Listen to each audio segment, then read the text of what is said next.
Chapter 268. Go out and fight.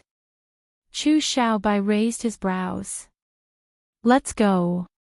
Mo Chuan was even happier. Two figures flew out the window. Their movements were as light and fast as a breeze, causing Xiao Ru to give a surprised cry. Aya, the immortal young master flew away again.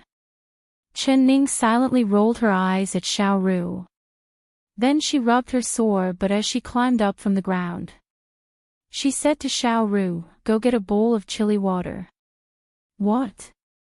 Xiao Ru didn't hear clearly and stared at Chen Ning with wide eyes. Chilly water. The spicier the better. If those two bastards dare come back, I'll treat them to a good drink. Chen Ning said through gritted teeth. Although Xiao Ru didn't understand her meaning, she still obediently brought over a large bowl of chilly water. It was bright red and it was filled with chopped red peppers. Chen Ning was very satisfied seeing this. She patted Xiao Ru's shoulder and praised, good job. Good Xiao Ru, go back to sleep. Xiao Ru blinked and pointed out the window as she said, young miss, the white-clothed immortal young master is fighting with bodyguard He in the yard outside. Let them fight. Even if they break a hole in the sky, it has nothing to do with us. Let's go to sleep. Chen Ning climbed into the bed and covered her head with the blanket. She closed her eyes and fell asleep. Who would have thought that Xiao Ru would charge in after she slept for a while, loudly shouting. Young miss, this is bad. Bodyguard He kicked away the parrot cage and all the parrots in the cage flew away. Chen Ning did not move and did not even lift her eyelids. Tell housekeeper Su tomorrow and have him send 10 more parrots over. After a while. Young miss, this is bad. The immortal crane in the yard was slapped to death by the white-clothed immortal young master. Xiao Ru charged into the room in a panic. What? Chen Ning was about to sit up, but when she heard that it was the immortal crane that died, she laid back down without any expression. Write it down and have housekeeper Su send 5 more over tomorrow. After a while. Young miss, the immortal young master and bodyguard He fell into the pond together. They're all dead. Xiao Ru charged in while gasping for breath. They're all dead. Chen Ning jumped up from the bed and her eyes popped out. She grabbed Xiao Ru and said, tell me clearly, how did you die? Ku. Xiao Ru was choked to the point where she couldn't breathe. They fell into the pond and were still fighting. As they fought, the fish in the pond flipped over one by one and floated to the surface. They were all dead. Who? Chen Ning let out a long sigh. She angrily slapped the back of Xiao Ru's head. You little girl, your words aren't clear. It's just a few dead fish, write it down and have housekeeper Su buy them again tomorrow. Xiao Ru. Xiao Ru, obediently go to sleep. No matter who dies outside, you're not allowed to come in and wake me up. Otherwise, I'll catch you. Chen Ning glared at Xiao Ru and made a threatening gesture. Chen Ning slept all the way until the sun rose. She stretched lazily and turned over. As soon as she opened her eyes, she was startled. A handsome face suddenly appeared in front of her. That pair of beautiful black eyes were filled with color. Seeing that she was awake, he suddenly revealed a gentle smile that was like a pear blossoming. Chapter 269. Chen Ning was still feeling sleepy. She rubbed her eyes and said, why are you here? You and Xiao Hei's fight is over and you're not going to fight anymore. I'm not fighting anymore. Chu Xiaobai nodded and said, Ning, does your arm still hurt? It was all my fault last night, accidentally injuring you. You won't be angry with me, right? His voice was very careful and his eyes were filled with guilt. Because of a moment of impulse, he had caused her to be injured. Thinking about it, he wanted to punch himself a few times. But his body had suffered quite a bit from Imo Chuan's fists. There were several places that were green and purple, making him grit his teeth in pain when he touched them. Of course, he would not tell her a single word about this. In front of her, he still had that spring-like smile on his face. "I'm not angry." Chen Ning's eyes turned. Chu Xiaobai's heart filled with joy, but he heard her tone change. As if. His brows immediately drooped down and he said in a dejected voice, "Ning, I know I was wrong. I also killed a crane in your yard." He. Chen Ning curled her lips into a smile as she looked at him. "You also killed all the carps in my pond. That's not just my fault, there's also that brat He." Chu Xiaobai said in an unconvinced voice, but he quickly looked down under Chen Ning's gaze. He said in a slow voice, I'll compensate you." Chen Ning shook her head with a smile. She asked in a curious voice, "When you fought last night, who won?" Chu Xiaobai's handsome face turned slightly red. After holding it in for a while, he finally said, "No. There was no winner." When it was almost dawn, the brat He suddenly jumped out of the pond. He said he had something to do and would fight another day. Then he left. Left? Chen Ning's eyes sparkled, feeling it was a little strange. Imo Chuan's whereabouts were always mysterious, coming and going without a trace. He would disappear from time to time, but when she needed him, he would suddenly appear. But thinking of his identity as an assassin, she understood. He will come back after leaving. She gave a gentle smile. She had not done what she promised him, so he would definitely come back. Chu Xiaobai's face changed and he angrily said, "Tell me, who is that brat He? Why did you go out drinking with him? Why did you let him carry you back in the middle of the night?" Chen Ning smiled at him and teased, "Little White, your nose seems to be crooked. Is it because Little Black hit you, or because you're angry?" Chu Xiaobai's face turned red. "Nonsense, when did my nose become crooked?" Even so, he could not help but glance at the bronze mirror on the table beside him. Ha, I'm just teasing you." Chen Ning bent over the bed as she laughed. She couldn't help pinching Chu Xiaobai's cheek and saying with a smile, "Xiaobai, you're really cute." It was easy for Chu Xiaobai to dodge, but he did not move at all. He let her pinch him as he stared at her in embarrassment and anger. "You still haven't told me who he is." "Little Black." Chen Ning forcefully pinched his smooth face twice. Seeing that there were red fingerprints left on his white as jade face, she withdrew her hand in satisfaction. She smiled and said, "He is my personal bodyguard. You've fought with him before, what do you think of his martial arts?" Chapter 270. He couldn't help rubbing his chest. He had suffered a kick from Imo Chuan yesterday. Although he wasn't injured, his chest was still very uncomfortable. "Then can you beat him?" Chen Ning blinked and asked a question she already knew the answer to. Although Chu Xiaobai said it was a draw, she could tell from Chu Xiaobai's expression that he had suffered quite a bit from Imo Chuan. Of course. Chu Xiaobai straightened his neck and said, "Next time I'll beat him to the point of begging for mercy, letting him know how strong I am." "All right, then I'll be waiting for that day," Chen Ning said with a smile. "Hey, why do you need a bodyguard for no reason? Are you afraid my third brother will bully you? How about you tell that brat He to scram and I'll be your bodyguard?" Chu Xiaobai suddenly thought of something and blurted it out. Chen Ning couldn't help laughing. "You are the respected King Jing'an, how could I dare make you my bodyguard?" She shook her head with a smile. Chu Xiaobai gave a sigh. He knew that this was an impossible matter.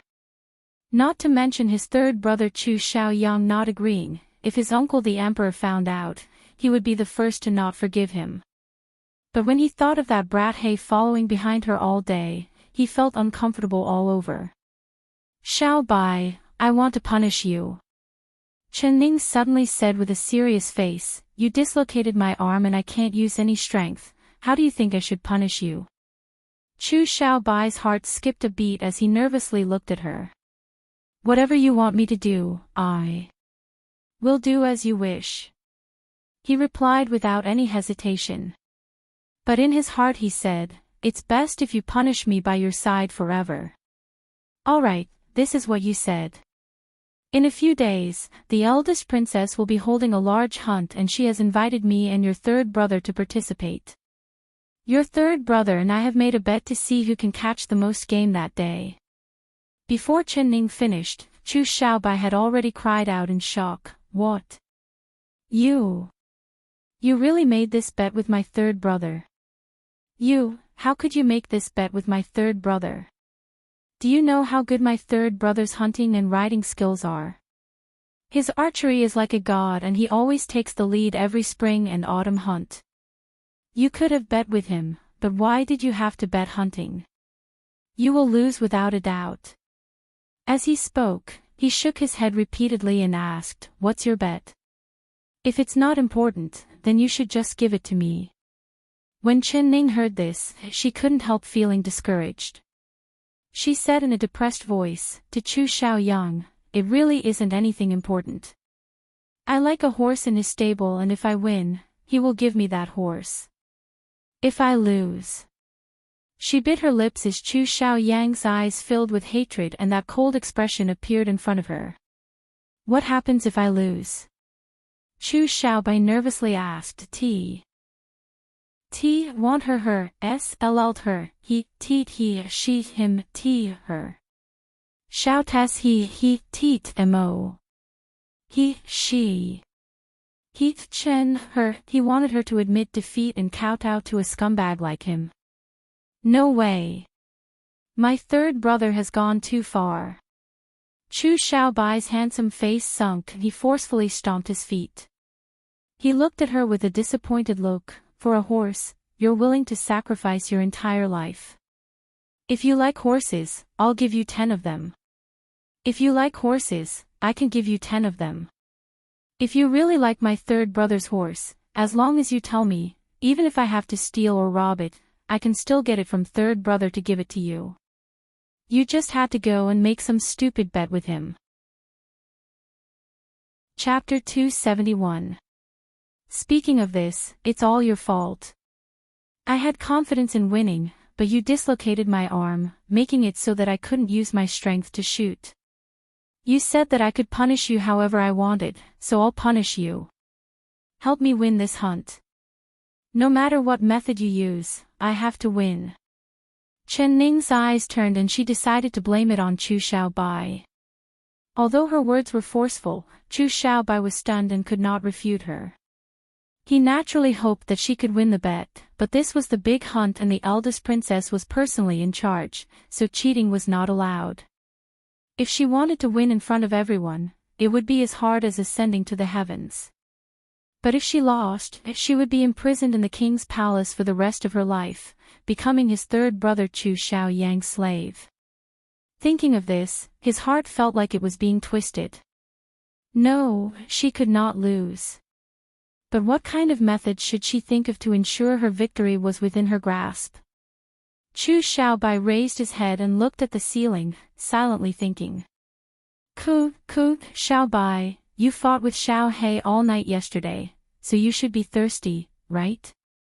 I've specially prepared a soup for you to quench your thirst, do you want to try it?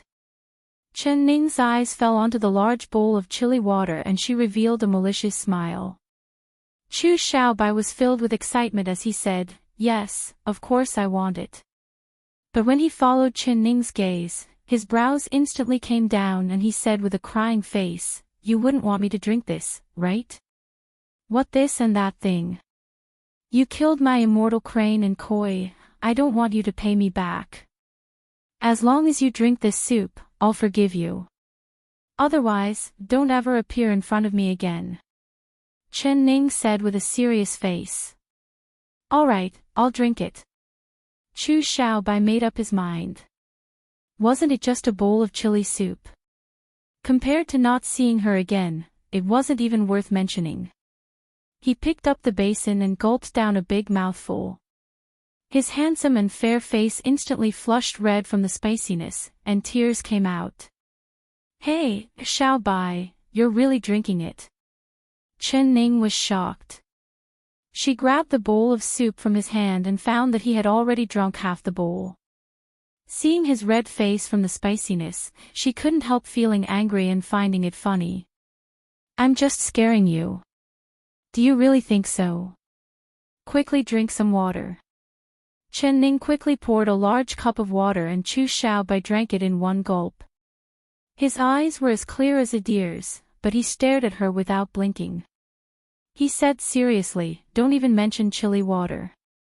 Even if it's arsenic water, as long as you let me drink it, I will gladly endure it. His voice was hoarse, no longer as clear as it was in the past. However, his tone was serious and sincere, not changing in the slightest. Xiao Bai. Chen Ning's throat felt like it was blocked by something. Her heart was filled with sweetness and sourness as an indescribable feeling filled her chest. She stared blankly into his eyes, not avoiding the overflowing affection in his eyes. At this moment, many scenes of him flashed in her mind. He carefully held the snow lotus in his hands and brought it to her. He held her in his arms and flew over the high roofs. They sat side by side on the top floor of the royal palace at night. They had a heart-to-heart talk. He left many vivid and cute little animals on her face. Each scene was beautiful and warm. It was the first warmth and happiness she had felt since coming to this world. It was all given to her by him. If she could live happily like this for the rest of her life, it would not be a bad thing. Chapter 272. Her pretty face was slightly raised, her clear and watery eyes were filled with gentle ripples, and there was a hint of a smile. Chu Xiaobai's heart began to beat fast and he was so nervous that he stopped breathing. She was so close to him, and a few strands of her hair brushed past his face, giving off a faint fragrance. He suddenly gathered his courage and opened his arms to hug her. When he felt that she didn't resist pushing him away, his heart almost jumped out of his chest. He was panicking and his heart was beating fast. He felt her soft body leaning against his chest. This was the first time he was hugging his beloved girl and he was so nervous that he did not know what to do. This was too shameful. If she heard his wild heartbeat, she would know that he had no experience and would laugh at him. Chu Xiaobai's face was hot and his mouth was dry. He was annoyed with his own timidity and naivety. She was clearly in his embrace, but he could not summon the courage to kiss her face. His helplessness and nervousness were all seen by Chen Ning. The smile on her lips slowly grew and her eyes filled with a smile. This Xiaobai was as pure and clean as a piece of white paper, without a speck of dust on him. Moreover, he was very cute. This youth and innocence actually made her heart palpitate with eagerness. Perhaps the crows in the world were not all black. There was a pure and innocent youth like Chu Xiaobai among the Chu family. Compared to Chu Xiaobai, his third brother Chu Xiaoyang was simply a fighter among scum. I. Chu Xiaobai forcefully swallowed a few mouthfuls of saliva before finally being able to stutter out a few words. His voice was hoarse and his lips were burning, as if he had lost all feeling. He was filled with regret right now. Why did he drink that damn chili soup, making his lips feel like two pieces of wood? Even if he really kissed her face, he would not feel anything at all. What do you want to say? She looked up in his embrace. Those two long eyelashes fluttered like butterfly wings and her eyes were soft and clear. I want to. He stuttered. He was captivated by those two bright eyes of hers and was speechless for a while.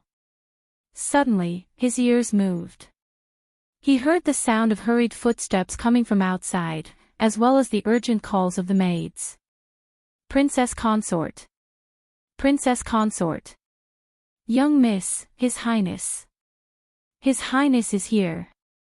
What? Chu Xiaobai and Chen Ning were both shocked. What is he doing here? Chen Ning knit her brows, feeling that something was wrong. Don't worry. As long as I'm here, I won't let him harm a single hair on your head. Chu Xiaobai held her shoulder and firmly said. You must leave immediately. You must not let him see you. Chen Ning bit her lips and her eyes were filled with determination.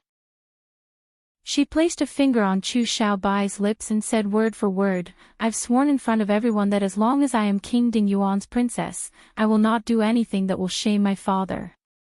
So before I completely separate from him, I won't give you any promises. Do you understand? Chu Xiaobai's heart was filled with an indescribable feeling. As long as he saw her eyes, he knew that she could not change her mind.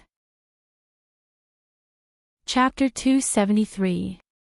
Chu Xiaobai really hoped that he could become a tree that could shelter her from the wind and rain, not letting her be destroyed by the wind and rain.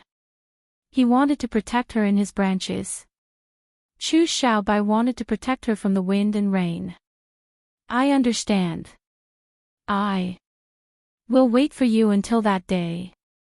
He took a deep breath and forcefully hugged her. Then he pushed open the back window and jumped out. He left the king's palace without looking back. He ran very far away in one breath before stopping. His heart was very painful, like it was being grabbed by something. It was so painful that he couldn't breathe. Amidst the pain, there was also a hint of sweetness in his heart. Although she had firmly told him that she would not give him any promises right now, he knew that this was the best promise she could give him. She had him in her heart. No matter how small a place he occupied in her heart, he had already entered her heart. Chu Xiaobai's lips couldn't help revealing a faint smile, but this smile quickly froze on his face. He knew why his third brother Chu Xiaoyang had come to her courtyard early in the morning. He was looking for trouble with her. But he could only watch from the side. Because if he were to appear there, she would be accused of being unchaste and unclean. For a woman, this was a stain that could never be washed clean. She said that she would not let her father be ashamed because of her. So, he could only endure, he could only leave, he could only let her delicate body face his third brother's torrential storm alone. His heart felt like it was being placed in a pan of oil, but he was helpless. Chu Xiaoyang came to the flowing cloud pavilion early in the morning. He did not come with good intentions and those with good intentions did not come. He didn't come alone. A large group of people followed behind him in a grandiose manner. There were the palace guards, servants, steward Su, and Mother Lin. Everyone had a very serious expression on their faces. Once he stepped into the flowing cloud pavilion, Chu Xiaoyang waved his hand and all the guards scattered. They guarded the entrances of the flowing cloud pavilion, not allowing anyone to enter or leave. Xiaoru, Chun Tao, and Xia He were currently cleaning up the battlefield from last night.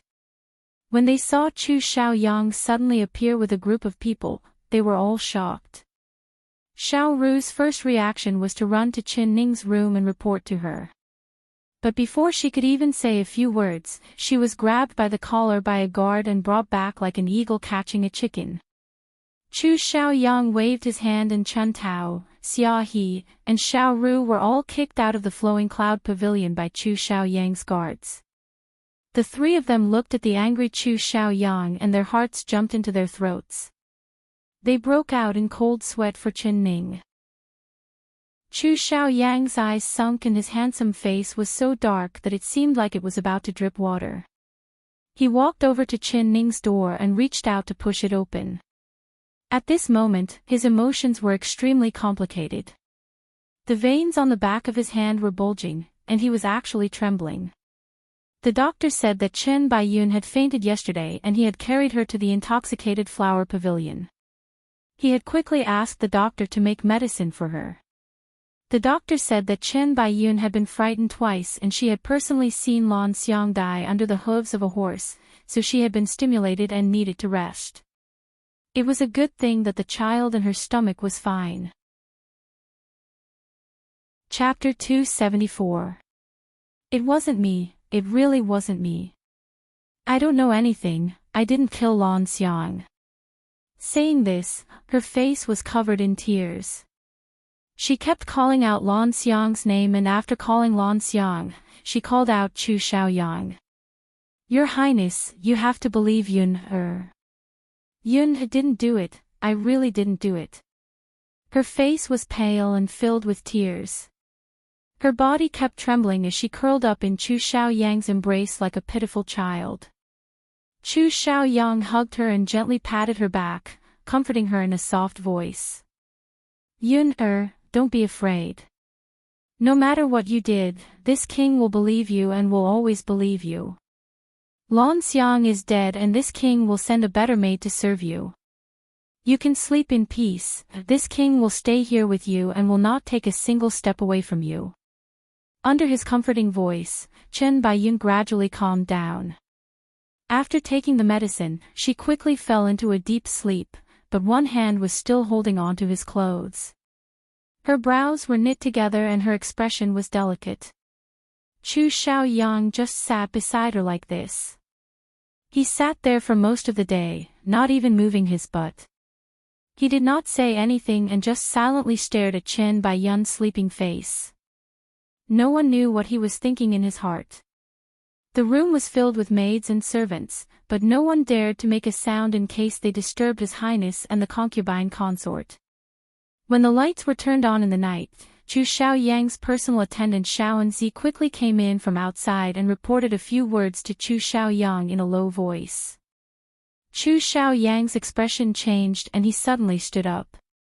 He never thought that this sudden movement would wake up the sleeping Chen Baiyun. Your Highness, where are you going? Don't you want Yun anymore? She opened her eyes. The tears in the corners of her eyes had not dried yet, but new tears came pouring out. Chu Xiaoyang's heart softened. He sat down again and held her hand. In a soft voice, he said, Yun, don't panic. How could this king not want you? Something has happened and this king needs to take care of it. Chen Baiyun's body trembled. She grabbed his hand and said with a nervous expression, Your Highness, don't blame elder sister. This matter has nothing to do with elder sister. Yun believes that elder sister is innocent, she didn't do it on purpose. Chu Xiaoyang tightly knit his brows and said, How do you know that this king is going to find that cheap person? Chen Baiyun shrunk back and timidly said, His Highness will only be this angry when he thinks of elder sister. Did elder sister do something wrong to make His Highness angry again? That shameless slut. After she left the horse track, she still hasn't come back. Chu Xiaoyang was so angry that he blurted out. Elder sister. She left the palace. Chen Baiyun's eyes flashed and she looked out the window. She said in a worried voice, Yeah, it's already dark outside. Elder sister is still outside the palace this late, what if there's danger? I wonder if that black-clothed guard has been protecting big sister all this time. Her words were like adding oil to the fire. Chu Xiaoyang gritted his teeth and the veins on his forehead popped out. Chuan's ti, he tmo ti chin, ti chuan, ti ti ti ti ti ti ti ti ti, him ti. He hated Mo Chuan, not because Mo Chuan made him look bad in front of everyone, but because from the moment Mo Chuan saved Qin Ning, his hatred for Mo Chuan had seeped into his bones. Chapter 275. What he hated the most was the scene of Mo Chuan carrying Qin Ning away. He actually dared to touch his woman. Even if he didn't want her, he would not allow another man to touch a single finger of hers. Xiaoanzi, pass on this king's orders. Have the guards guard all the entrances to the palace. As long as that cheap woman comes back, immediately report to this king. Chu Xiaoyang's face was dark as he tried to control his anger. Yes. Xiaowenzi did not need to ask to know who the cheap woman His Highness was talking about was. When he was about to leave, Chu Xiaoyang coldly added another sentence. No matter what time it is, as long as that cheap woman comes back, immediately report to me. Yes, Your Highness. After Xiaowenzi left, Chu Xiaoyang called in housekeeper Su and ordered him to send a few smart maids to the intoxicated flower pavilion to serve Qin Baiyun. After settling everything, he returned to Qin Baiyun's side and held her hand. His expression was uncertain as he looked out the door from time to time.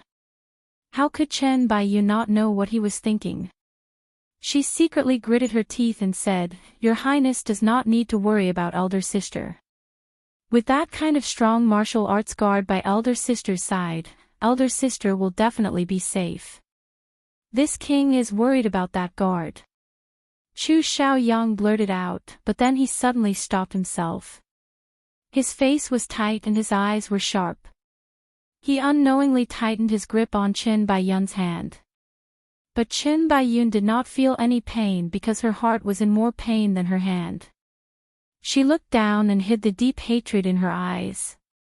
She snuggled into Chu Xiaoyang's embrace and said in an understanding voice, Your Highness, Yun knows that you are worried that elder sister will.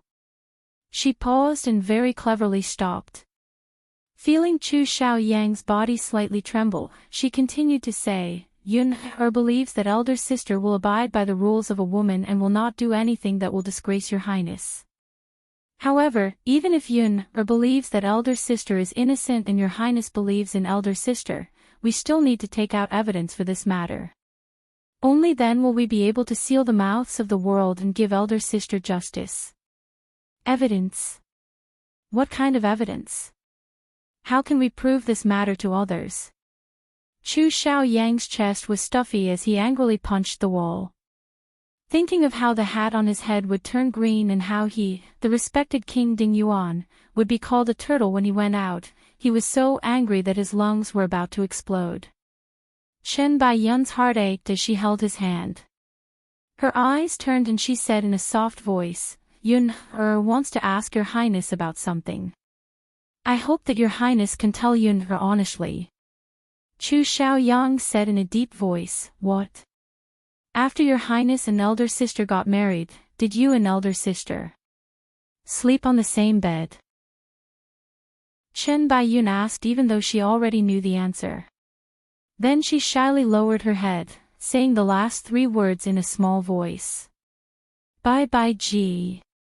That ugly monster, this king didn't even look at her, so how could I sleep with her? Yun this king only has you in his heart. Other than you, no other woman would even touch a single finger of his. Could it be that you still doubt this king's feelings for you? Chu Xiaoyang angrily said. Chapter 276. She did not even finish before Chu Xiaoyang suddenly slapped his thigh and said, Good. Yun your method couldn't be any better. His eyes were as cold as ice and his lips curled into a fiendish smile as he said, If she really does something to let this king down, not only will this king ruin her reputation, I will also make her beg for death. Qin Baiyun revealed a look of fear as she said, Your Highness, Yun believes that elder sister is not that kind of person. For Your Highness and elder sister's reputation, you have to carefully choose the 2 nannies. You're right. Yun who do you think is suitable in the palace? Qin Baiyun hesitated for a bit before saying, Yun has heard of the 4th grade ceremonial maid Meng and the 4th grade ceremonial maid Jiang.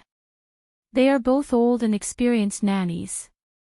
Alright, then this king will send someone to invite those 2 over tomorrow and have them examine that cheap woman's body. Chu Xiaoyang stroked Qin Baiyun's long hair and gave her a pampering smile. Yun you really are this king's intimate person. This king is very fortunate to have you as his companion. Qin Baiyun gently hugged his waist and revealed a sweet smile. In a soft voice, she said, Being able to help Your Highness is Yun's duty. Yun hopes that elder sister can prove her innocence and hope that your highness can repair your relationship with elder sister. Yun-er's wish is more than enough. Yun-er, that slut almost killed you today. Not only do you not hate her, you even thought about this matter for her sake. You even hoped that this king would treat her well.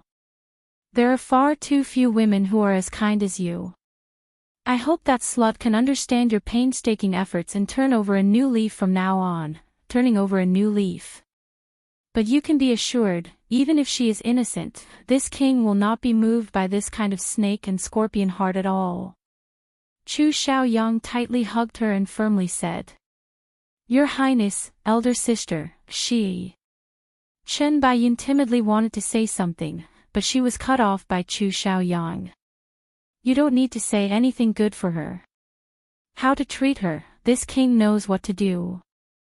Good Yun-er, listen to this king and obediently go to sleep. Chu Xiaoyang let her lie in his embrace and carefully pulled up the blanket for her, being very considerate. The maid on the side came forward to put down the curtain and blew out the candle. Chen Baiyun closed her eyes in satisfaction. She knew that the more she pushed Chu Xiaoyang to Qin Ning, the further he would be from Qin Ning. On the surface, it looked like she was thinking for Qin Ning and even thinking for her, but Chu Xiaoyang did not know what kind of person the one in charge of the body examination was. With a flip of their hands, it was unknown how many young misses' reputation had been ruined by a few fingers of these body examination maids. Thinking of this, Chen Baiyun revealed a proud smile. Chen Ning, Chen Ning, after tomorrow's body inspection, I'll definitely ruin your reputation and make you wish you were dead. He felt like there was a heavy lock on his heart, making him feel uncomfortable and angry. That bold cheap woman, daring to stay out all night and hang out with another man. She clearly did not put her husband in her eyes at all. What a bold slut. She actually dared to stay out at night with another man. She clearly did not put her husband in her eyes at all. Chapter 277. Chu Xiaoyang's hand was placed on the carved red lacquer door. Before he could open it, the door suddenly made a "yeah" sound and opened from the inside. It's so early in the morning and there's already a commotion outside, disturbing people's dreams. Where did this wild dog come from? Chun Tao, Xia He, how do you take care of this courtyard? How can you let any random dog or cat into our courtyard?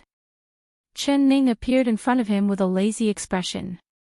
She had one hand on the door frame and the other was covering her mouth as she yawned. It was like she had suddenly seen Chu Xiaoyang. Her eyes suddenly opened wide and she revealed a surprised expression. This princess thought it was a wild dog from the alley next door. I never thought it would be your highness. Your highness coming to the Flowing Cloud Pavilion early in the morning to visit this princess, this is truly flattering. Her face was covered in a thick layer of makeup and with her exaggerated expression, it made Chu Xiaoyang feel like vomiting. This damned slut. She must have known that it was him long ago. The rouge on her face was clearly freshly applied. It was true that ugly people often cause trouble. She was ugly, so even if her face was covered with rouge and powder, she was still an undeniably ugly person. Chu Xiaoyang did not even look at her as he walked in with large steps. His eyes were filled with darkness. He was already used to her sarcasm, so he was not angry at all. What made him angry was something else. She had actually come back, which was out of his expectations. But thinking about it, he understood. The black-clothed guard beside her was a martial arts expert and his qigong was not ordinary. He brought her in and out of the palace, avoiding the guard's eyes and ears was very easy. He could only blame himself for not thinking about it. However, this proved one thing even more. There must be a secret between her and the guard. Otherwise, why would she not dare to openly enter the mansion with the guard? Thinking of this, Chu Xiaoyang became even more angry. His first thought was that this pair of dog and dog must have slept together last night. He angrily charged into Chen Ning's room and ran over to the large bed. With a pull of his hands, he ripped the curtain in half, revealing the empty bed. No one. There was actually no one. But this did not calm Chu Xiaoyang's anger. He suddenly turned around and grabbed Chen Ning's wrist as he shouted, "Where is that man?" Chen Ning gave a z sound and said, "Man, what man? Why does your highness always come to my flowing cloud pavilion to find men? Could it be that all the men in the palace are dead?" Although Chu Xiaoyang's body was filled with a cold killing intent, she was not afraid at all. She covered her lips as she giggled. "Stop pretending in front of this king. Don't pretend with this king. Don't think that this king doesn't know what you're doing. Cheap woman, this king is warning you. If you dare do anything wrong to this king will chop you up and feed you to the dogs." He gritted his teeth and glared at Chen Ning with eyes that seemed like they were about to spit fire. Chen Ning, with a smile. She said with a sigh. Chen Xiao said, "King, what do you mean? Are you trying to slander this princess' innocence?" Although she did not know what Chen Baiyun had said to Chu Xiaoyang last night, she could see that Chu Xiaoyang did not come with good intentions. "Clean. Do you still have your innocence?" Chu Xiaoyang gave a cold laugh and looked around the room. He did not find Mo Chuan, but that did not dispel the suspicion and anger in his heart. Chapter 278. Chu Xiaoyang, stop hurting people. You're the cheap person, you're a cheap person. Chen Ning rarely scolded people, but hearing Chu Xiaoyang call her a cheap person, even if she was made of mud, she would still be a country bumpkin. She immediately scolded back without any hesitation. You dare scold this king?" Chu Xiaoyang was stunned from being scolded. This was the first time someone had called him a cheap person. "That's right, I'm scolding a cheap person like you. A cheap person deserves to be scolded, a cheap person is unreasonable. Chu Xiaoyang, you're a cheap person." Chen Ning's scolding became more and more enjoyable as she scolded him. She regretted not scolding him earlier. Do you believe that this king won't kill you?" Chu Xiaoyang angrily raised his fist. "Cheap person. Do it." Chen Ning looked at him with a look of disdain and raised her chin high up. "You think this king doesn't dare?" Chu Xiaoyang's voice came out through gritted teeth as his eyes filled with killing intent. But his fist, which was raised high, did not come down for a long time. He didn't know why, but he clearly hated Chen Ning and was so angry that he wanted to kill her.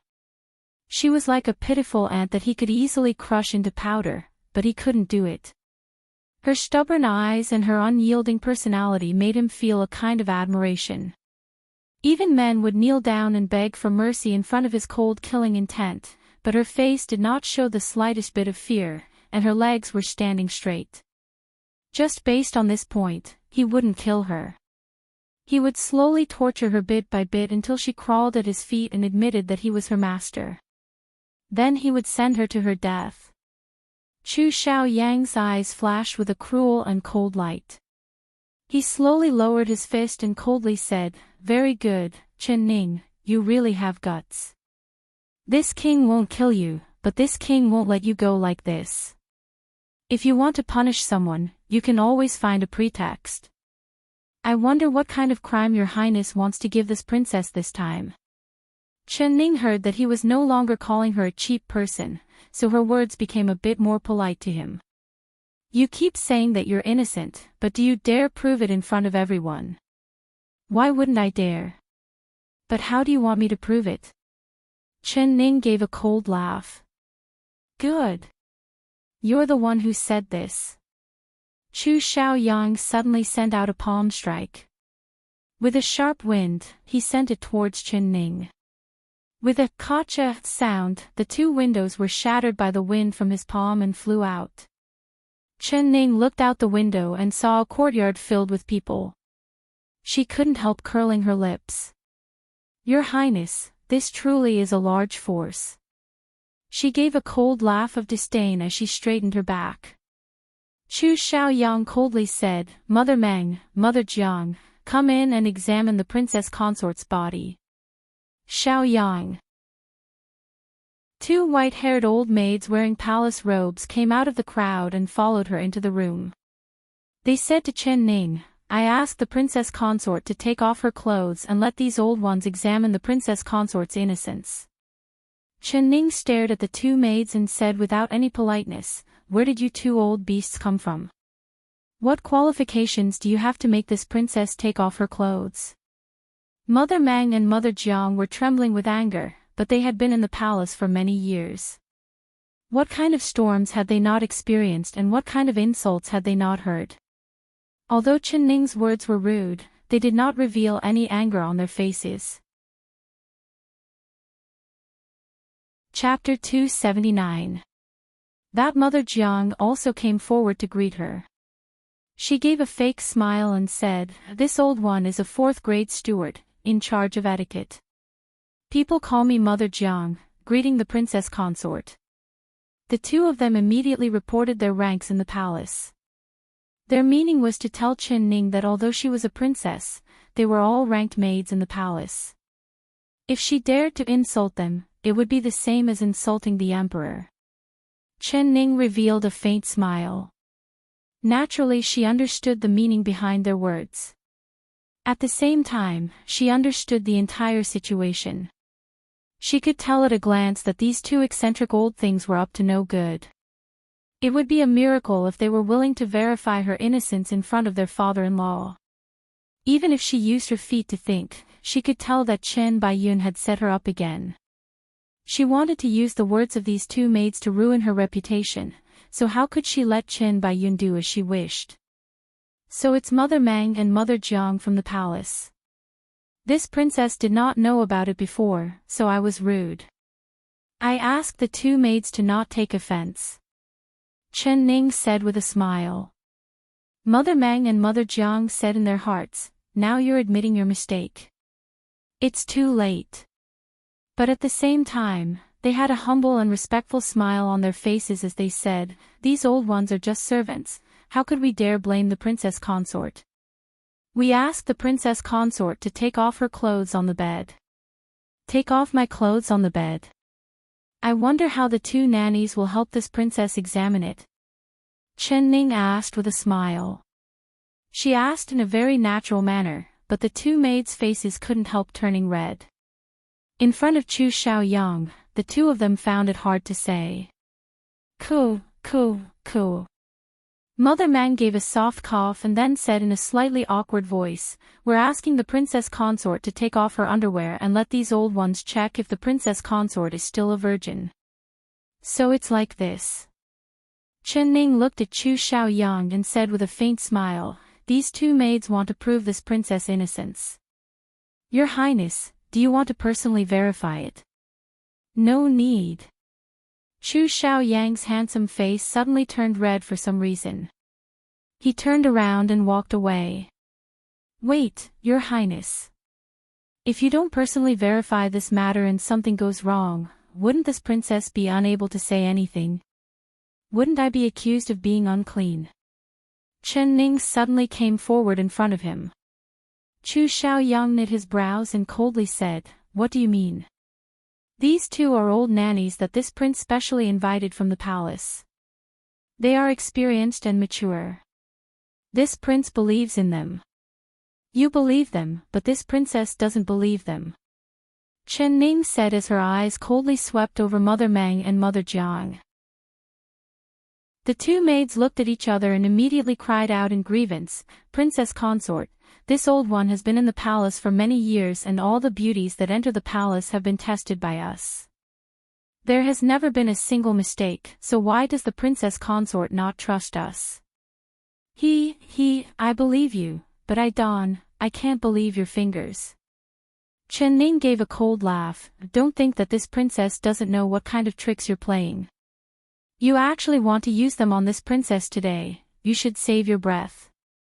Chen, Chen mother, Chen Chen Ning and Chen Ning, Chen mother, Ning and she, Chen Chen, Chen Chen mother, Chen the two, Chen, mother Chen, Jiang Chen, Chen Chen Chen, Chu Xiao Yang, you want to prove this princess innocence. Fine. Chapter 280. You want this king to personally test it. Chu Xiaoyang was stunned, but then he understood Chen Ning's meaning. He couldn't help flying into a rage out of shame as he angrily scolded, Chen Ning, you really don't know shame. You can actually say this kind of thing. You want to go to bed with this king, you. Keep on dreaming. His face turned red and he did not know what to say. Chi. Chen Ning suddenly gave a gentle laugh that was filled with disdain. She curled her lips into a smile and looked at Chu Xiaoyang from the corner of her eyes. When did this princess say I wanted to go to bed with you? You're dreaming. You. Then what did you mean just now? Chu Xiaoyang angrily said with a red face. Could it be that the only way to test a woman's innocence is by going to bed with a man and taking off her clothes? Mother Meng, Mother Jiang, you keep saying that you're old maids of the palace, but have you never heard of the palace guarding cinnabar before? I believe everyone in the palace knows that as long as you put a palace guarding cinnabar on an unmarried woman's arm, unless she marries or becomes a virgin, the palace guarding cinnabar will never fade. Mother Meng, Mother Jiang, you clearly know this is the simplest and most effective method, but you didn't say a single word about it. You just have to make it seem like you're not guilty, right? Chen Ning's lips were like spears and her tongue was like arrows. Each word made the two maids speechless. They could not refute her and could only stammer, this. What this and that? Stop wasting time. Quickly take out the palace guarding cinnabar, this princess will test it for you to see if this princess is still innocent or not. Chen Ning fiercely shouted. The two maids trembled as they secretly thought that this princess was truly powerful. Mother Meng helplessly took out a small pill bottle from her chest and presented it to Chen Ning with both hands. Chen Ning opened it and saw a vermilion red muddy substance inside. She had only read about the palace guarding cinnabar from books, but she had never seen it before, so she did not know if it was real or fake. This is the palace guarding cinnabar. Her cold eyes stared at Mother Meng's face. Mother Meng replied, it is. She lowered her head and Chen Ning could not see her expression. She could only see her sleeves slightly trembling, so it was hard to tell if it was real or fake. Whether this palace guarding cinnabar is real or fake, it is not up to you to decide. This princess wants to test it. Chen Ning thought for a bit before walking out the door. Chu Xiaoyang did not know what she wanted to do, so he followed her out. Chen Ning's eyes swept over the people in the yard before looking back at Chu Xiaoyang. With a faint smile, she said, Your Highness, do you mind if this princess does an experiment first? Chu did not understand as he asked, Chen, what? Chen Ning raised the small pill bottle in her hand and asked, Do you know what this palace guarding sand is? Chen. That's good. Speaking of which, this chastity cinnabar isn't something precious. It's just that geckos are fed cinnabar and other things for 49 days, then mashed into mud and smeared on a woman's arm. If the woman is a virgin, water won't be able to wash it off. Otherwise, if you wash it with water, it will disappear without a trace. Since Wang Ye already knows, we might as well verify it on the spot. How will you verify it? Chu Xiaoyang stared at her and said. Chapter 281. All right. Chu Xiaoyang looked at the crowd and said in a deep voice, Mother Lin, come here. Mother Lin walked out of the crowd with her cane and bowed to Chu Xiaoyang and Chen Ning. This servant greets your highness and princess consort. She was very respectful, completely different from the two maids from the palace. You are this king's wet nurse and the person this king trusts the most, so you'll be the one to test it. The other one. Chu Xiaoyang's eyes fell onto Xiao Ru and he said with a cold laugh, Chen Ning, how about you call your dowry maid to test it? Do you dare? The so-called master-like servant. Chu Xiaoyang suspected that Chen Ning was not pure, so her maid must have had an affair with someone else. He deliberately called out Xiao Ru's name because he wanted Chen Ning to lose face in front of everyone. Chen Ning nodded and waved her hand. All right, Xiao Ru, come here. Xiao Ru was blocked by the guards outside the yard, so she could hear them clearly.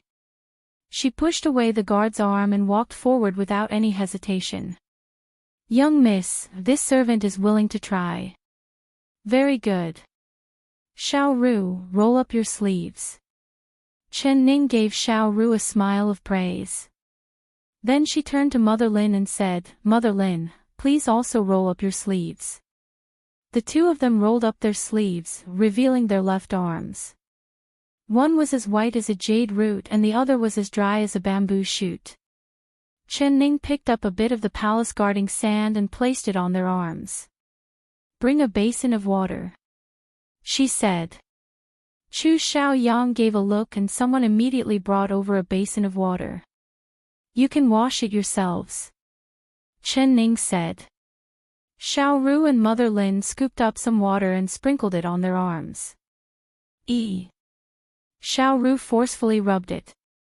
Not only did the little red dot not fade, it actually became even brighter. Mother Lin gently rubbed it and the little red dot disappeared without a trace. This result was already within Chu Xiaoyang's expectations. He looked at Chen Ning in a non-committal manner. It seems like this palace guarding sand isn't fake. Chen Ning understood Chu Xiaoyang's meaning. She slowly rolled up her left sleeve, revealing a snow-white arm. Chu Xiaoyang stared at her arm. He felt that this scene was familiar, but he couldn't remember where he had seen it before. He couldn't help knitting his brows.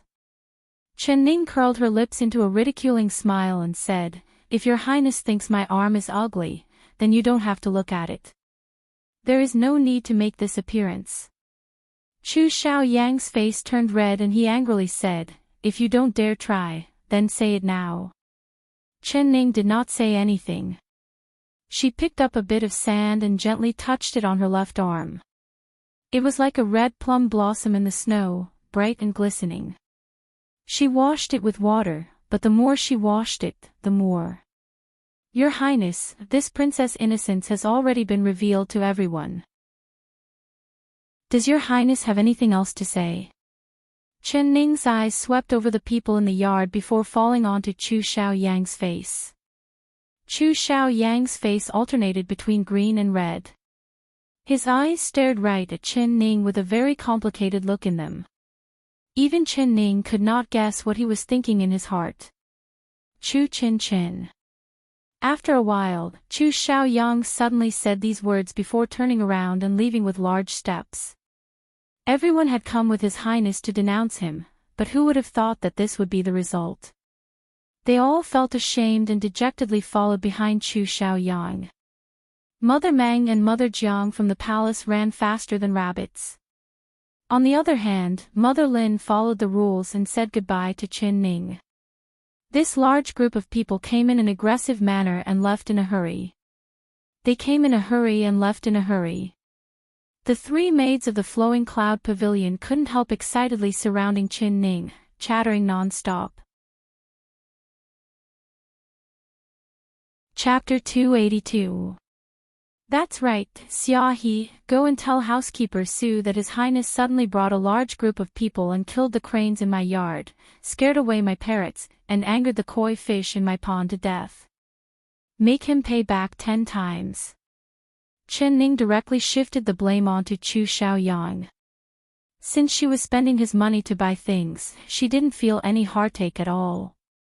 Yes, Princess Consort. This servant will go now. Xia He happily left. Princess Consort, this servant will go make something delicious for you. Chun Tao also smiled as she ran into the small kitchen. Only Xiao Ru followed Qin Ning back to her room, blinking her eyes as she looked at Qin Ning. What do you want to say now? Qin Ning looked at her. She sat in front of the dressing table and wiped off the thick makeup on her face. Young miss. Xiao Ru bit her lips, hesitating. If you have something to say, then say it. That's right, don't try to pull strings with me. Being provoked by Qin Ning, Xiao Ru blurted out, Young miss, do you plan on living with His Highness like this for the rest of your life? Qin Ning was stunned, but then she revealed a smile and said, Of course not. Which eye of yours sees that I plan on living with him for the rest of my life? Then. Young miss, why do you have to prove your innocence? Isn't it better to let His Highness misunderstand? He will definitely write a divorce letter to divorce you. Won't you be able to leave the palace and regain your freedom like this? At that time, young miss, it doesn't matter if you like bodyguard He or that immortal young master, you can be with whoever you want. Xiao Ru was wholeheartedly thinking for Qin Ning. Qin Ning heard her naive and straightforward words and her heart was touched. She waved her hand at her and had her sit down beside her. She pulled her hand and said, Xiao Ru, there are some things you don't understand. There are things a person can do and things they can't do. I do want to leave this prince's mansion, but I don't want to be burdened with a divorce letter, and I don't want to leave with an unclear reputation. I am a daughter of the Qin family. My father, Great General Qin, bathed in blood for the country and is loved by everyone, so I, as a daughter, cannot tarnish his reputation. I've told you before, one day when I step out of this palace, I want Chu Xiaoyang to bow 3 times with each step and send me off. Do you believe that there will be a day like this? Her eyes were bright and firm. Hearing this, Xiao Ru's blood began to boil. Her little face turned red as she said, Young miss, this servant believes that this day will come. I also believe it.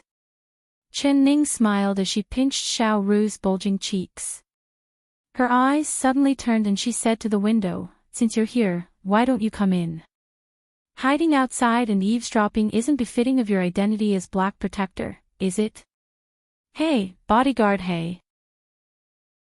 He's here. Xiao Ru suddenly jumped up and looked out the window. The 2 windows were sent flying by Chu Xiaoyang and the scenery outside could be seen. There was not a single person in sight. Xiao Ru felt her eyes blur and there was another person in the room. She was pleasantly surprised as she clapped her hands and said, Bodyguard He, you're back. Where's Xiao C.S.? Qin Ning's lips twitched. She angrily slapped the back of Xiao Ru's head and scolded, Xiao Ru, be reserved. Chen's, Ning Chen. He Chen's Mo Chen, I, Chen's Ning's, you want to see Xiao Si. Xiao Ru was about to nod, but she suddenly saw Qin Ning staring at her with a serious gaze. She lowered her head and did not say a word. Chapter 283. You're a very interesting girl. Mo Chuan looked at Xiao Ru's back and suddenly said. She is interested in your Xiao Si.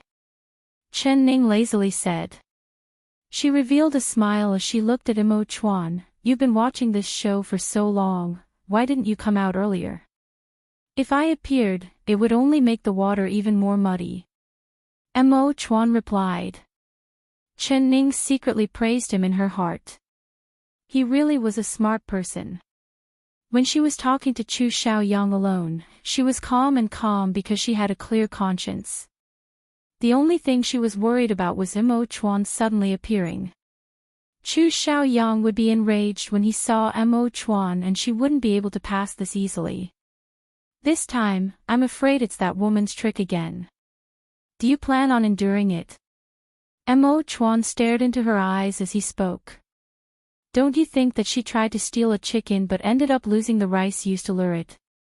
Contrary to Mo Chuan's expectations, not only was Qin Ning not angry, she even smiled like a little fox that had stolen a chicken. Why do you say this? Everyone's mouths can melt gold and the accumulated slander can melt away one's bones. The most difficult thing for a person is a clean reputation, but Chen Baiyun thought of such a good method and gave it to me for free.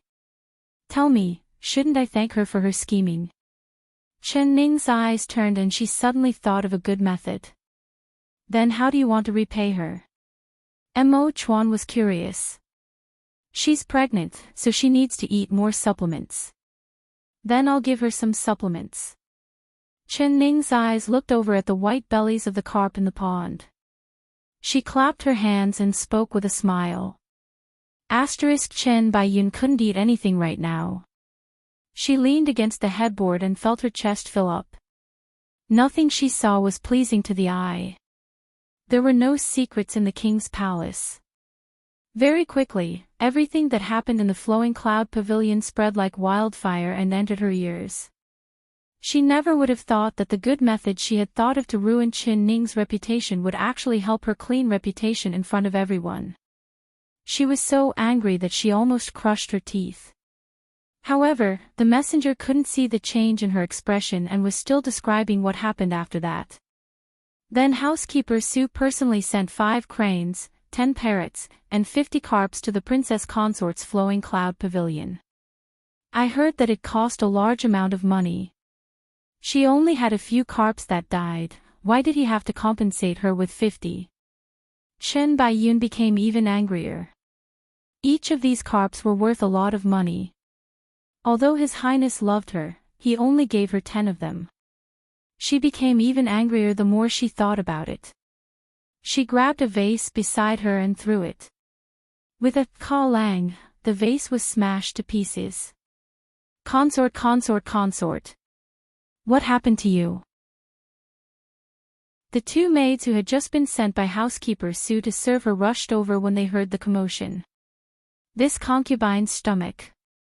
Her stomach is hungry. Chen Baiyun rolled her eyes and made up a reason, go to the kitchen and make something for this concubine. When the 2 maidservants came back, they brought 2 large boxes of food. It was a dazzling lineup and a fragrant smell filled the air. There was also a bowl of hot soup that was as white as milk, releasing a very tempting fragrance. Chen Baiyun did not feel hungry at all, but when she smelled the fragrance of the soup, she said, "Bring the soup over for me to drink." This soup was fragrant and fresh, with a bit of spiciness to it. It was very appetizing, so Chen Baiyun was very satisfied. Chapter 284. A maid replied, reporting to the concubine consort, "This is carp soup. I heard that the concubine consort sent people to the kitchen and even the method of making this soup was personally taught by the concubine consort. If the concubine consort likes it, this servant will bring another bowl for the concubine consort." She did not even have time to turn around before she heard a wah sound. Chen Baiyun had completely spat out the fish soup she had just drunk. Chen Baiyun, will never forgive you. She had just sworn in her heart when she felt another wave of nausea coming from her throat and she began to vomit again. When the news was sent to the flowing cloud pavilion, Xiaoru was filled with joy as she cried out in joy. "Young miss, how can you be sure that the second miss will drink that carp soup?" she asked while suppressing her laughter. "What? Are you looking down on your young miss cooking skills?" Chen Ning looked at her. There was also a bowl of white fish soup in front of her that was very fragrant. She smiled as she picked it up and took a sip. Then she sighed and said, "Such a delicious soup," but she actually spat it all out. 8. Cheap people really are unreasonable. When Xiaoru, Chun Tao, and Xia He heard this, they couldn't hold back their laughter. The 3 maids were laughing and laughing when they suddenly stopped, like they had gone mute. Chen Ning felt this was strange. She looked up and saw that Mo Chuan was standing outside the window without her knowing. He was like a ghost, releasing a cold aura from his body. It was no wonder the 3 maids were so scared that they did not dare say anything. She smiled as she sent the 3 of them away. Then she waved at Mo Chuan, "Xiao He, Come in and have a bowl of fish soup. It's very fresh and fragrant, I'm sure you'll like it. The fish soup was indeed very fragrant and fresh, but when Mo Chuan thought about how this soup was made from the carp he had killed last night, he did not have any appetite at all. You little girl, you really know how to play tricks on people. Chen Ning said with a smile, aren't you wronging my good intentions?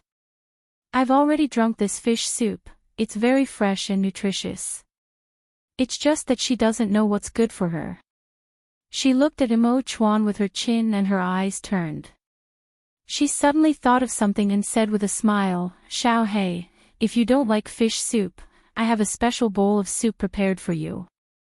Mo Chuan's eyes lit up, oh. He saw Chen Ning take out a large bowl of red soup and place it in front of him. Chili soup. He couldn't help but frown. He knew how spicy the soup was the moment he smelled it. Did she want him to drink this? That's right. You and Little White turned my yard upside down and even dislocated my arm. How do you think I should punish you? Xiao Bai has already drunk this soup, so do you want to drink it?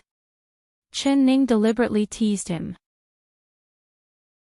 He must be someone who doesn't eat spicy food. Chuan Khan, he. Khan he Chen Khan, he, Chen, he wanted. Khan Chen.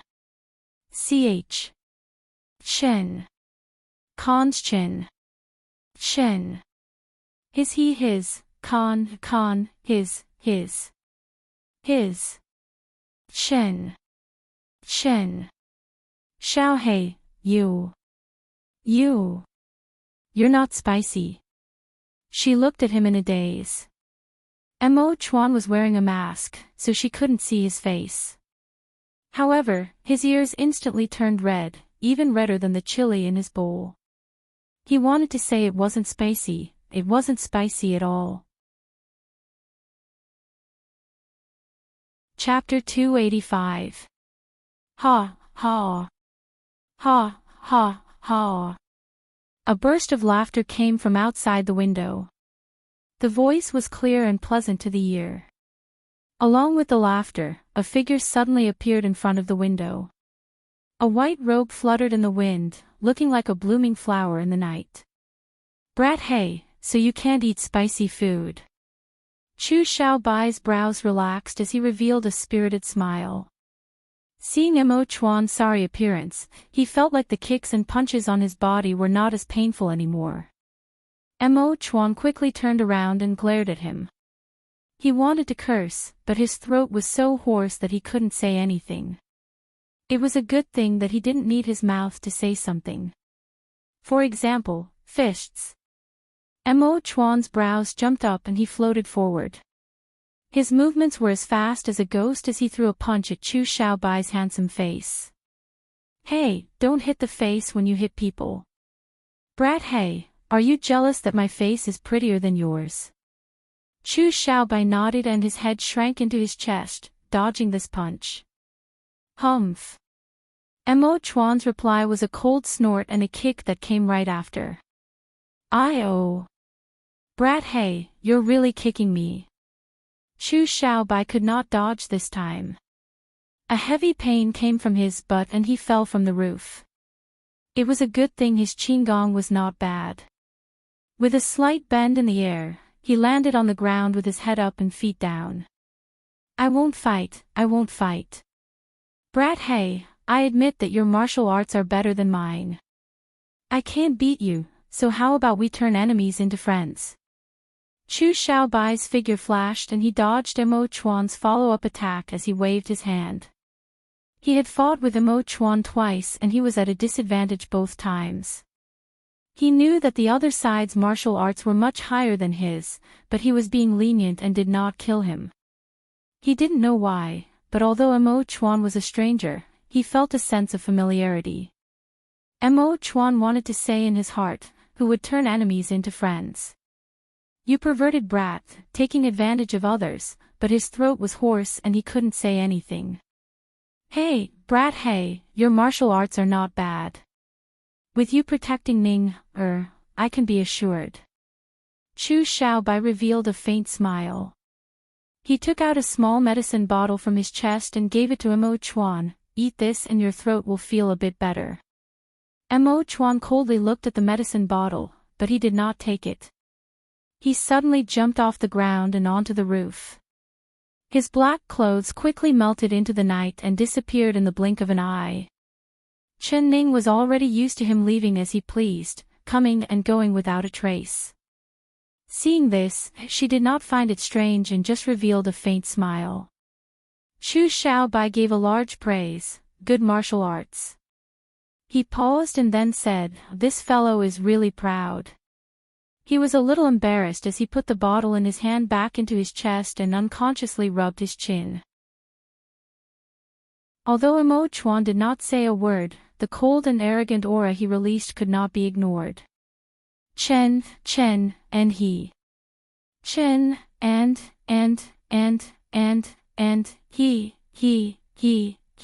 he. I, and, he, and, he, and, he, of, and, he, of. Although she had agreed to help Mo Chuan had not asked her how to help him. Chu Xiaobai became anxious when he heard this. He secretly whispered, this brat He wouldn't be thinking about Ning her, right? Chapter 286. It was unknown what Chen Ning was thinking about, but she didn't hear it clearly. She casually asked, who am I not allowed to like? Chu Xiaobai's face turned slightly red. When he wanted to say something, his expression suddenly changed.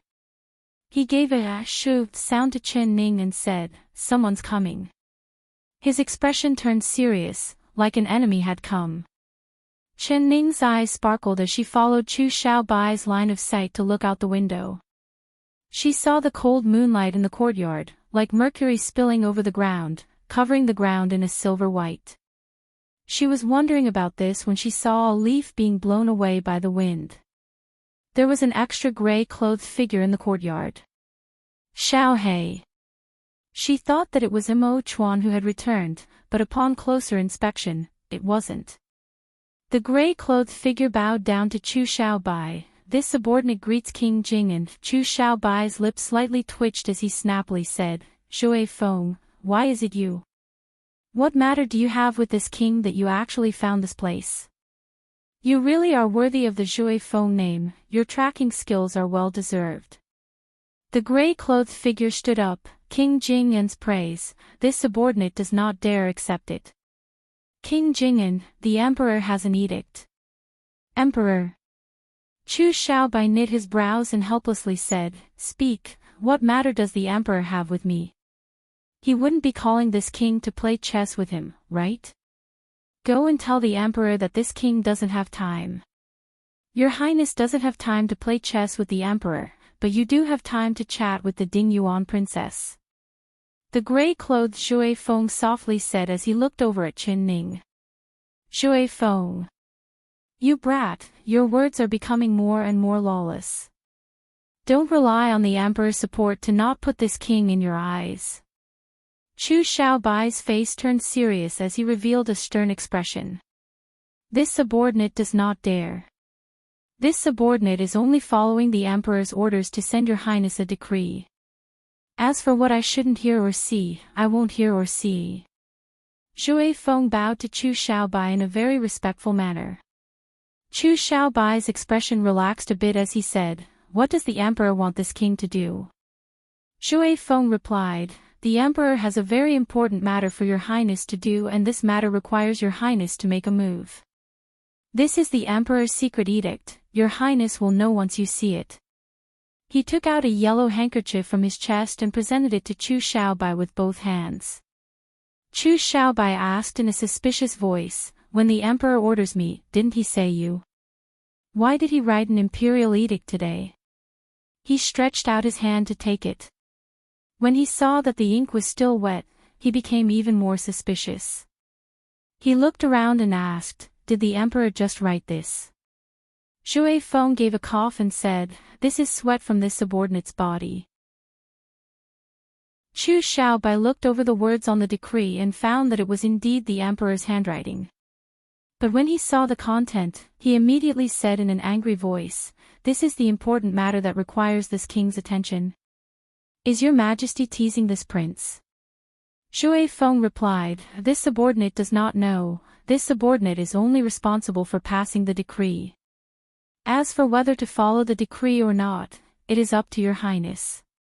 Chu Xiaobai gave a cold laugh, "You're pushing everything away. Wang Ye, the Empress Dowager has fallen ill from worry and the emperor is busy with court affairs. Only if Wang Ye takes care of this matter will the emperor be at ease." "All right, I'll go. You can report to the emperor. Once the sun rises, this king will immediately leave." Chu Xiaobai gave a helpless sigh. Shui Feng stood in the same spot without moving. "Why aren't you leaving?" Chu Xiaobai looked over at him and asked. "The emperor has a decree, asking your highness to leave immediately." Chapter 287. Shui Feng's eyes looked at Qin Ning again before bowing and saying, "This subordinate will leave. Your highness. Please leave as soon as possible." He slowly moved back and the gray figure gently swayed before quickly disappearing.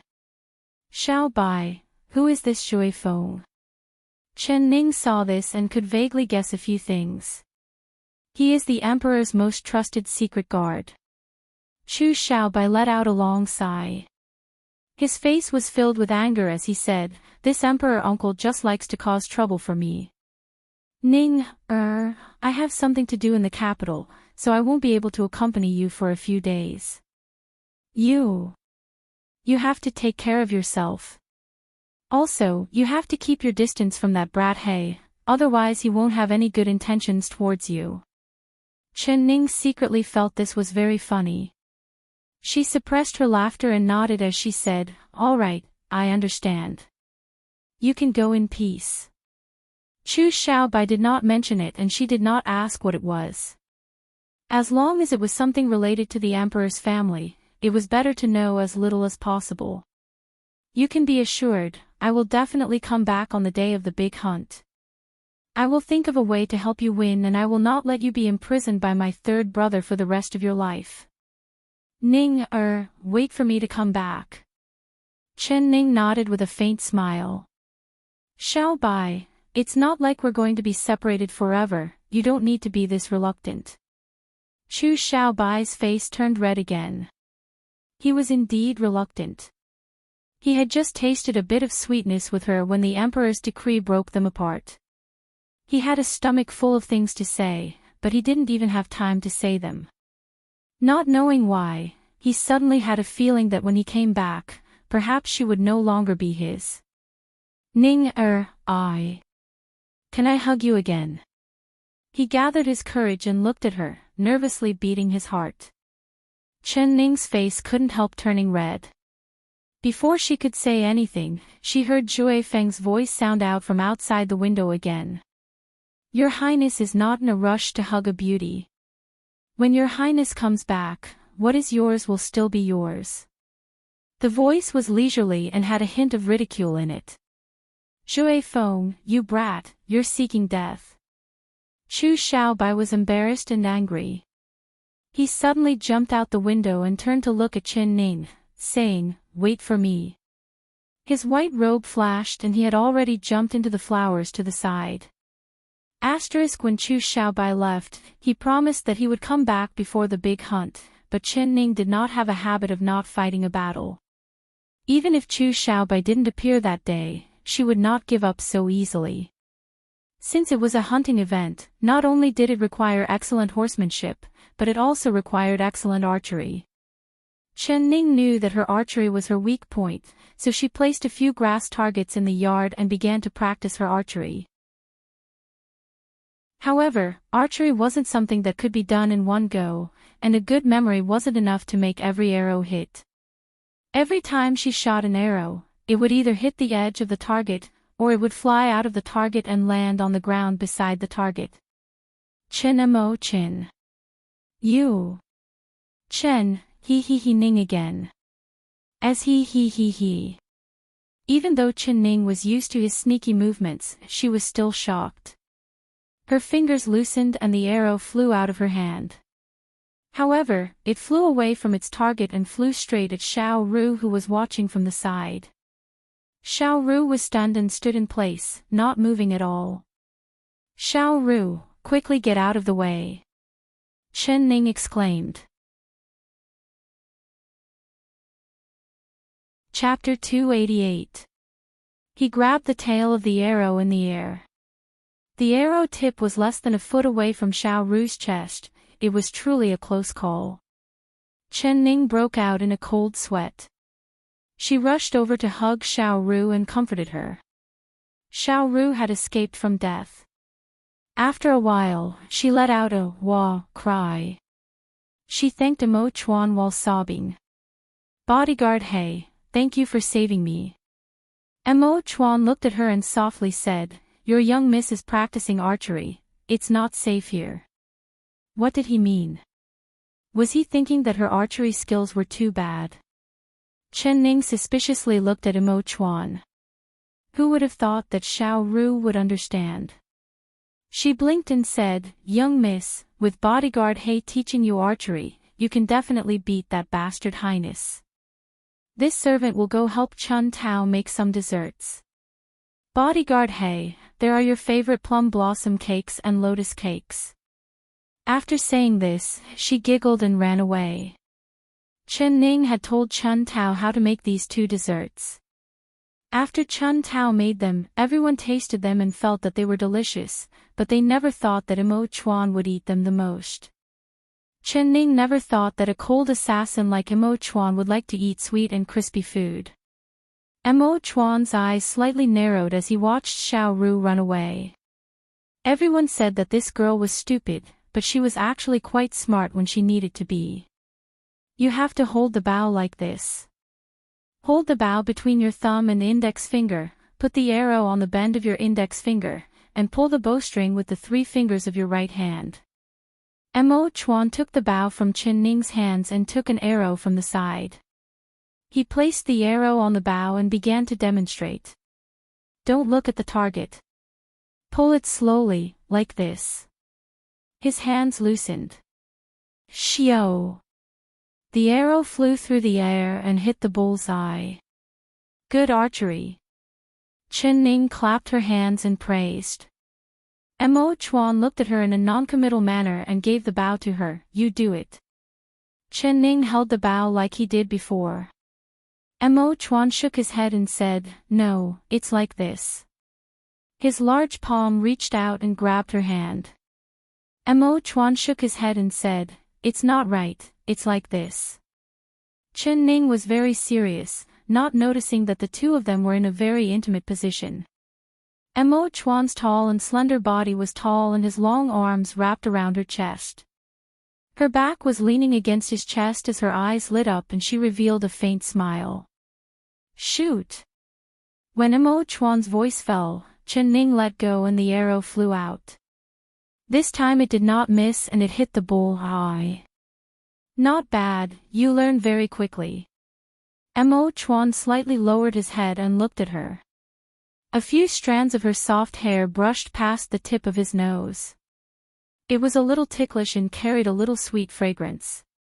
It was exactly the same as the scent that was emitted from her body.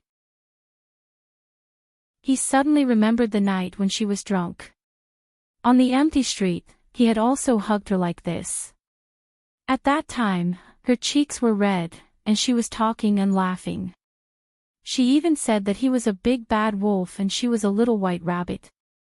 Looking at her petite appearance as she leaned against his chest, she really did look like a little white rabbit. Chen Mo.S. Then Chen Ning did not notice his burning gaze on her face. This was her first time hitting the bullseye, so she was very excited.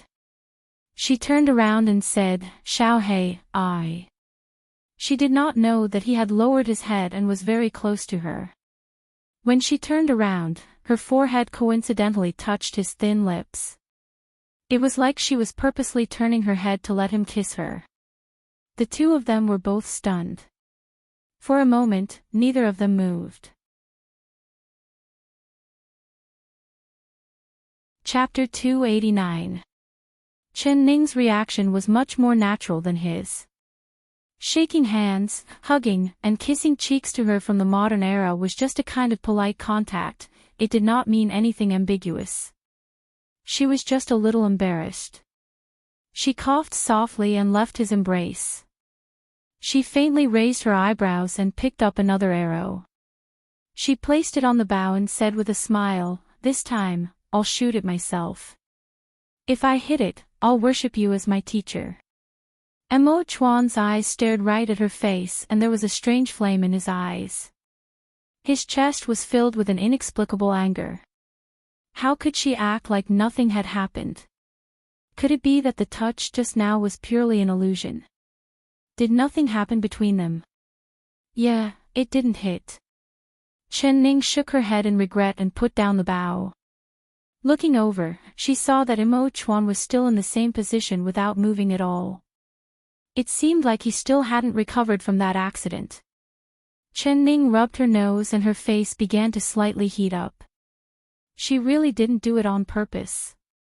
This Mo Chuan, would he misunderstand that she was taking advantage of him? That's right, the ancient people always took this kind of thing very seriously. Wu, Xiaohei, just now. Just now. It was a pure accident, it was just a coincidence. Oh, no, it was just me turning around. I really didn't want to take advantage of you, hey. Why are you staring at me like that? You wouldn't want me to take responsibility, right? Actually, it wasn't a big deal, wasn't it just your lips accidentally touching my forehead? If you think you suffered a loss, then I'll give it back to you. She looked up and kissed his chin with a paw sound. Who told him to be too tall?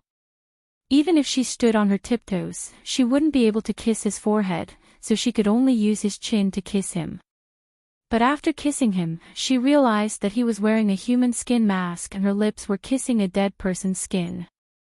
Her face instantly changed and her throat felt itchy as she began to vomit in disgust. Mo Chuan still had not recovered from her sudden kiss.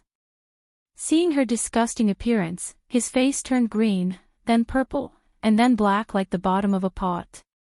His hands turned into fists and his joints began to crack. His eyes seemed like they were about to spit fire, just like an enraged lion. What was the meaning of this? Was there anyone who humiliated people like this? Just kissing him made her this disgusting? He wasn't some dirty thing that couldn't be seen. In that instant, Mo Chuan had a strong urge to strangle this woman to death. Chen Ning rubbed her chest and suddenly felt a chill run down her back. She turned around to see Mo Chuan's frighteningly cold eyes and his furrowed brows, instantly making her jump in fright. Why did it seem like she had angered him? She didn't do anything at all. Mo Chuan did his best to control his breathing. Each word was squeezed out from between his teeth, bringing with it a cold chill. Mo of the two. Chen Ning was stunned for a second, but then she realized why he was so angry. She broke out in laughter, laughing as she fell back and forth. It's not that I think you're dirty, it's that you're wearing a human skin mask. When I think about who knows which dead person's skin I just kissed, and it might even be the skin of a butt, I want to vomit. Ugh. She laughed. When she said the word, but, her stomach churned and she almost vomited again. Chapter 290. Are you feeling better now? Mo Chuan's low and gentle voice came from above her head. There was no anger in his voice at all. He was no longer angry, not even a little angry. Much better. His palm had a gentle strength that made her feel much more comfortable. She looked up at him with a smile and was instantly stunned. He had actually taken off the mask on his face. The faint golden sunlight shone on his face, causing his pair of cold and handsome eyes to become overflowing with color. His temperament was distant and cold. When he was not talking or smiling, he was like a green lotus that could topple the world, but under the sunlight, he was like a resplendent body of light, sparkling and dazzling. When she was drunk that night, she was only amazed at his good looks. Now that she was carefully looking at him under the sunlight, the only word she could think of to describe him was still that one word. Good-looking. He lowered his eyes to look at her. His pupils were very black, his eyelashes were thick, his skin was as warm as jade, and his lips were slightly pursed, revealing a faint red. After a long time, Chen Ning finally gave a regretful sigh. Xiao He, you're so good-looking, but you chose to be an assassin. What a pity. Mo Chuan's face turned dark again. His brows revealed a trace of anger, but it made him look even more beautiful. Then what do you think I should do? He said through gritted teeth. Relying on one's face to make a living, other than the brothel girls, what else could there be? This girl was clearly scolding him in a roundabout way. Chen Ning was stunned for a bit, but then she revealed a smile. You can become the emperor, she said in a serious voice. What did you say? Mo Chuan's brows jumped up and his pupils instantly shrank. A single smile can topple a city, another smile can topple a country. You're this good-looking, if you become the emperor, as long as you smile at your enemy countries or ministers, they will all kneel at your feet. Wouldn't that save a lot of manpower and resources? The colder he was, the more Chen Ning wanted to tease him. Thinking of the last time she saw him, he always released a cold aura and killing intent, but now she couldn't feel it at all. Didn't this mean that in front of her, he was just pretending to be strong on the outside? Mo Chuan's chin tightened and his dark eyes became deep and cold. She found that although he had taken off his mask, she still couldn't see through him. Are you angry? I was just joking with you. If you don't like it, then I won't say it next time. She remembered that he was an assassin and he was a proud man. A man like him, what he hated the most was being judged by others. Everyone had their reverse scale. It seemed like his face was his reverse scale and she couldn't touch it. Chen Ning stuck her tongue out and said, so dangerous. Don't go, let's start. He grasped her shoulder and stopped her from turning away. Mo Chuan. He did not say anything.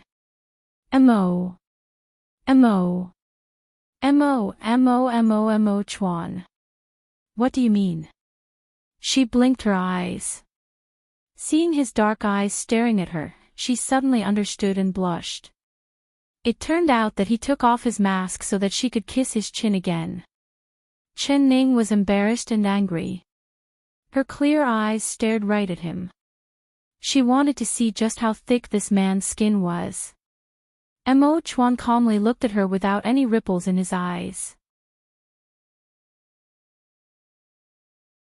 Chapter 291. The calmer he was, the redder Chen Ning's face became. She didn't know where she got the courage to kiss him, but now he was seriously asking her for the kiss she owed him. All right, I'll return it to you. Chen Ning bit her lips. It was just a kiss, it wasn't like she would lose a piece of flesh. Mo Chuan stood straight with his chin slightly raised, looking like he was waiting for a kiss. How could this fellow be so tall? Chen Ning cursed in her heart. His head was lowered before, so she could kiss him when she looked up, but now she needed to stand on her tiptoes to kiss him. Pang, pang, pang, pang, pang, pang. Her hand was placed on his chest and she could feel his heart beating very fast, but his face still had that cold and indifferent look. She never thought that this fellow would say something different. Chen Ning secretly found this funny and deliberately complained, why are you so tall, I can't reach you. Mo Chuan's body slightly froze and his thick eyelashes blinked down. Then he slowly lowered his head with a calm expression. Her stomach was about to burst from laughing, but as soon as she saw his dark and deep eyes, which were like two deep wells, her smile froze on her lips. No. She couldn't look into this fellow's eyes, it was simply bewitching. Chen Ning felt like her heart was beating as fast as his. She quickly looked down and took a deep breath.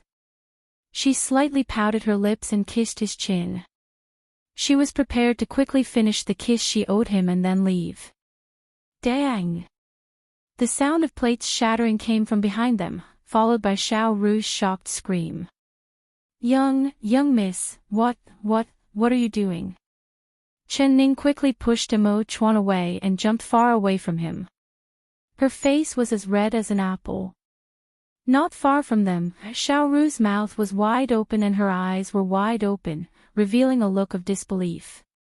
Under her feet was a pile of broken porcelain plates, and freshly baked plum cakes and lotus cakes were scattered all over the ground, giving off a fragrant and piping hot air. Xiao Ru, you're not allowed to shout. Chen Ning rushed over to cover Xiao Ru's mouth before she could let out a second scream. This girl who made a fuss over nothing, was she prepared to let everyone know? There was nothing between her and Emo Chuan, but with her shouting like this, it seemed like there was something. Actually, there was nothing at all. Woo, woo, woo, woo, woo. Xiao Ru's eyes turned. She wanted to say something, but her mouth was covered by Chen Ning. Remember. You're not allowed to speak, you're not allowed to shout. Forget what you just saw. Forget it all. Remember, there is nothing between me and him, nothing has happened at all. Chen Ning gave her a warning look. Woo, woo, woo, woo, woo, woo, woo. Xiao Ru seemed to understand as she blinked and nodded. Chen Ning let out a sigh of relief and then said, you're not allowed to shout. Xiao Ning nodded. Xiao Chen Ning. Xiao Ru let out a long sigh. She stared at Emo Chuan who had taken off his mask and her eyes almost popped out. You are. Guard hey. Chen Ning heard her take a deep breath. He could only blame Emo Chuan for being too handsome, no wonder he wore a human skin mask all day. If he revealed his face and walked on the street, he would instantly become the focus of everyone's attention. Chapter 292. Emo Chuan was indeed very good looking, but his face was not very good right now. His face was calm, but his cold eyes made Xiao Ru shiver several times from the cold. He decided to take back his words from before. This stupid girl would always be a stupid girl. Humph. He gave a cold snort and turned to leave. When he passed by Chen Ning, his lips slightly parted and she could clearly hear two words. Only two words came out. I owe you. Under the dazzling sunlight, his black-clothed figure disappeared into the flowers in a flash. Chen Ning's face turned hot again. Owe you. She couldn't even remember how many things she owed him. Thinking of how Xiao Ru had seen her tiptoeing to kiss him like she had been bewitched, she felt her face turn even hotter and her body turn even hotter. This sun is really poisonous, why is it so hot? I want to get some air and get some fresh air. Xiao Ru, stop right there, you're not allowed to follow me. I'm just going out for a walk. Chen Ning patted her burning cheeks. She sped up and quickly left the flowing cloud pavilion. Xiao Ru looked up at the sky covered in dark clouds in a daze. Where was the sun? The young miss was clearly lying with her eyes wide open. She thought of eldest young Miss's completely red face and realized that eldest young Miss was actually shy. Chen Ning walked out of the flowing cloud pavilion's gates and walked along the shore filled with willows. Her heart was in a mess and thinking of the scene just now, her face turned hot. It was clearly an unintentional touch, but it had turned into something else. It was like there was something going on between them. What did that Emo Chuan mean? The more she thought about it, the more she felt like he was teasing her. Don't look at his calm, cold, and indifferent appearance, he was actually very bad in his bones. Humph. If I owe you, then I'll never return it. Chen Ning hatefully thought. While walking, she casually broke off a willow branch and broke it into pieces. Pang! She suddenly felt a pain in her nose like she had bumped into something disgusting. Her eyes instantly filled with tears. How bold! Who dares to attack this king? Do you not want to live anymore? A cold voice sounded from above her head. That familiar voice made Chen Ning's body tremble. Chu Xiaoyang. She slightly looked up and saw Chu Xiaoyang's usual black robe. There was a golden python embroidered on the chest with 5 colored threads. She rubbed her nose and angrily thought, why did he come to the flowing cloud pavilion for no reason? He was just standing there like a tree, not moving at all, causing her to bump into him while she was walking. Enemies really met on a narrow road. Chu Xiaoyang had been standing here for a long time, so long that he almost turned into a statue.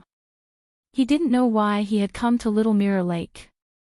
He just stared at the mirror-like surface of the lake, lost in thought. He did not like water and he was even afraid of it. 8 years ago, he lost his footing and fell into the water. That terrifying experience was still fresh in his memory, so although this Little Mirror Lake was beautiful, he rarely came here. But today, he had somehow walked over here and stood there for 4 hours. Xiao xiao chuan he shi he he. In the dark lake water, his body slowly sank. His heart was filled with fear and despair. He reached out his hands in the water, trying to find a life-saving straw. Chapter 293. He drank large mouthfuls of water. His stomach bulged and his lungs felt like they were going to explode. The suffocation in front of him made his eyes turn black. Am I going to die? Am I really going to die? At this moment, he saw someone break through the water and quickly swim over to him, firmly holding onto his ice-cold hand. He had already fallen into a half-conscious state, allowing that person to bring him up to the surface of the lake. That person's jet-black hair danced in the water and her arms were nimbly moving in the water. Slightly tilting her head, Chu Xiaoyang could see her face. It was a little girl. She was only 7-8 years old, but she was already beautiful and refined. It made him feel as if a bright moon had risen, its clear radiance dispelling the darkness of the lake. He wanted to ask, "Little girl, are you a fairy from the lake? Or a fairy formed from a lotus flower?" But when he opened his mouth, the lake water continued to enter his mouth, so he could only tightly close his mouth. He could not speak, but he could smile. His smile was like a spring breeze. "Little girl, no matter who you are, even if you are a mountain spirit or a water monster, I will take you. When you grow up, I will definitely take you as my wife." His consciousness slowly fell into unconsciousness. When he woke up from his unconsciousness and opened his eyes, he saw her. It was still that little girl. She was kneeling beside him, with her black cloud-like hair covering her face and body. She looked like a mess, but in his eyes, she was still that beautiful. Her large black eyes kept pouring out tears as she kept saying, "Don't die, don't die." He smiled. "Silly girl, I still have to wait for you to grow up and marry you, how could I bear to die?" He tightly held her hand, wanting to tell her this. But before he could say anything, he fell back into unconsciousness. Later, Chu Xiaoyang's fingers deeply dug into the tree trunk as he stared at the lake with eyes filled with hatred and loathing. Although he had married her as he wished, he could never let her become his legal princess, his only wife. "Chen Ning. It's you, it's all because of you. It's all because of you that I broke the promise I made in the past, it's all because of you." He fiercely gritted his teeth. Thinking of how he had kicked her into the lake that day, he gritted his teeth and said, "Why didn't you drown back then?" His entire mind was engulfed in hatred, and he didn't notice anyone approaching. Until Chen Ning bumped into his chest, suddenly waking him up. Then he flew into a rage. "Who are you? He grabbed Chen Ning's collar and asked in a sharp voice. It's over, she can't run. Chen Ning wanted to look up, but she suddenly realized that she had no makeup on her face. Damn! She immediately lowered her head, almost burying it in her neck. She said vaguely, I am a servant girl in the manor. You are not a maid at all. Chu Xiaoyang gave a cold laugh. Among the maids in this king's palace, who dares to not call themselves servants in front of this king? Chen Ning never thought that her words would expose her. She secretly cursed Chu Xiaoyang for being so cunning and slippery, nothing could escape his eyes. If you don't tell the truth, then this king will throw you into the lake to feed the turtles. Chu Xiaoyang's sharp voice cut her off. She continued to bury her head and vaguely said, This servant has just entered the palace and doesn't know the rules yet. If you don't tell the truth, then this king will throw you into the lake to feed the turtles. Chu Xiaoyang's sharp voice cut her off. Chen Ning's eyes turned, trying to think of an excuse to get past this. Chapter 294. This faint familiar scent was the unique scent of her body. It was still fresh in his mind when he was in her room yesterday, but she always had heavy makeup on when she appeared in front of him. That thick makeup made his nose hurt. Hearing Chu Xiaoyang call out her name, Chen Ning's head became bigger with a "wang" sound. Her face was completely clean without a single trace of makeup on. He would immediately recognize her as the culprit who threw those 2 thunderbolt eggs at him. There was no one here, so even if he killed her, no one would know. No, she couldn't let him recognize her. Chen Ning, weren't you insulting this king yesterday? How come you don't even dare raise your head when you see this king today? Chu Xiaoyang saw that her head was lowered, revealing her beautiful neck and snow-white skin. His heart slightly skipped a beat, but then he curled his cold lips into a cold smile. You were quite courageous yesterday and had quite the courage, so this king spared your life. I never thought that you were faking it. Now that you've been exposed, you're a fellow as timid as a mouse. Do you think this king will let you go today? His body was filled with a cold killing intent. Chen Ning couldn't help grinding her teeth. She could hear that this bastard highness was speaking the truth. He really wanted her dead. Damn Imo Chuan, where was her bodyguard? Why hadn't he appeared yet? She was about to be silenced by this bastard highness. This really is heaven giving you a path, but you don't want to take it. Chen Ning, you've delivered yourself to me, so don't blame this king for being merciless. Chu Xiaoyang felt like the heavens were protecting him. The person he was gritting his teeth with hatred had suddenly fallen into his embrace. Chen Ning, you're about to die, what else do you have to say? He coldly said. He saw that she still had her head down, not saying a single word. This wasn't like the way she usually acted in front of him with a smile that wasn't a smile but was also unruly. He began to suspect that the woman in front of him was not Chen Ning. Raise your head, he yelled. He grabbed her chin and forcefully lifted it up, forcing her to look up.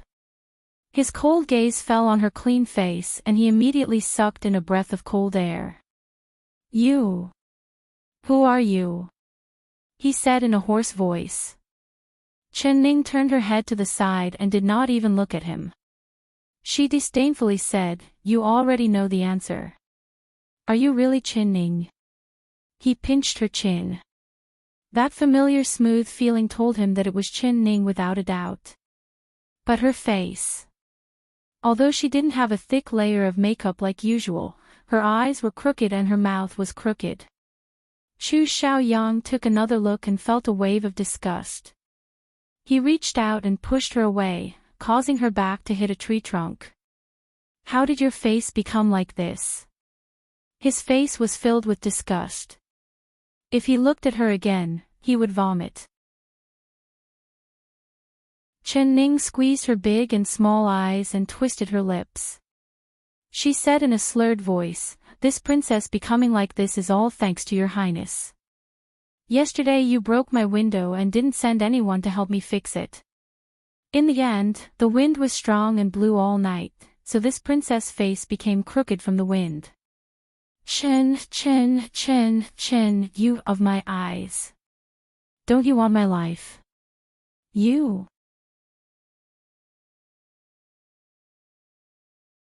Chapter 295. Chen Ning, your heart is evil, your appearance is ugly. Your heart is like a snake, that's why you look like this. You reap what you sow, this is God's punishment for you.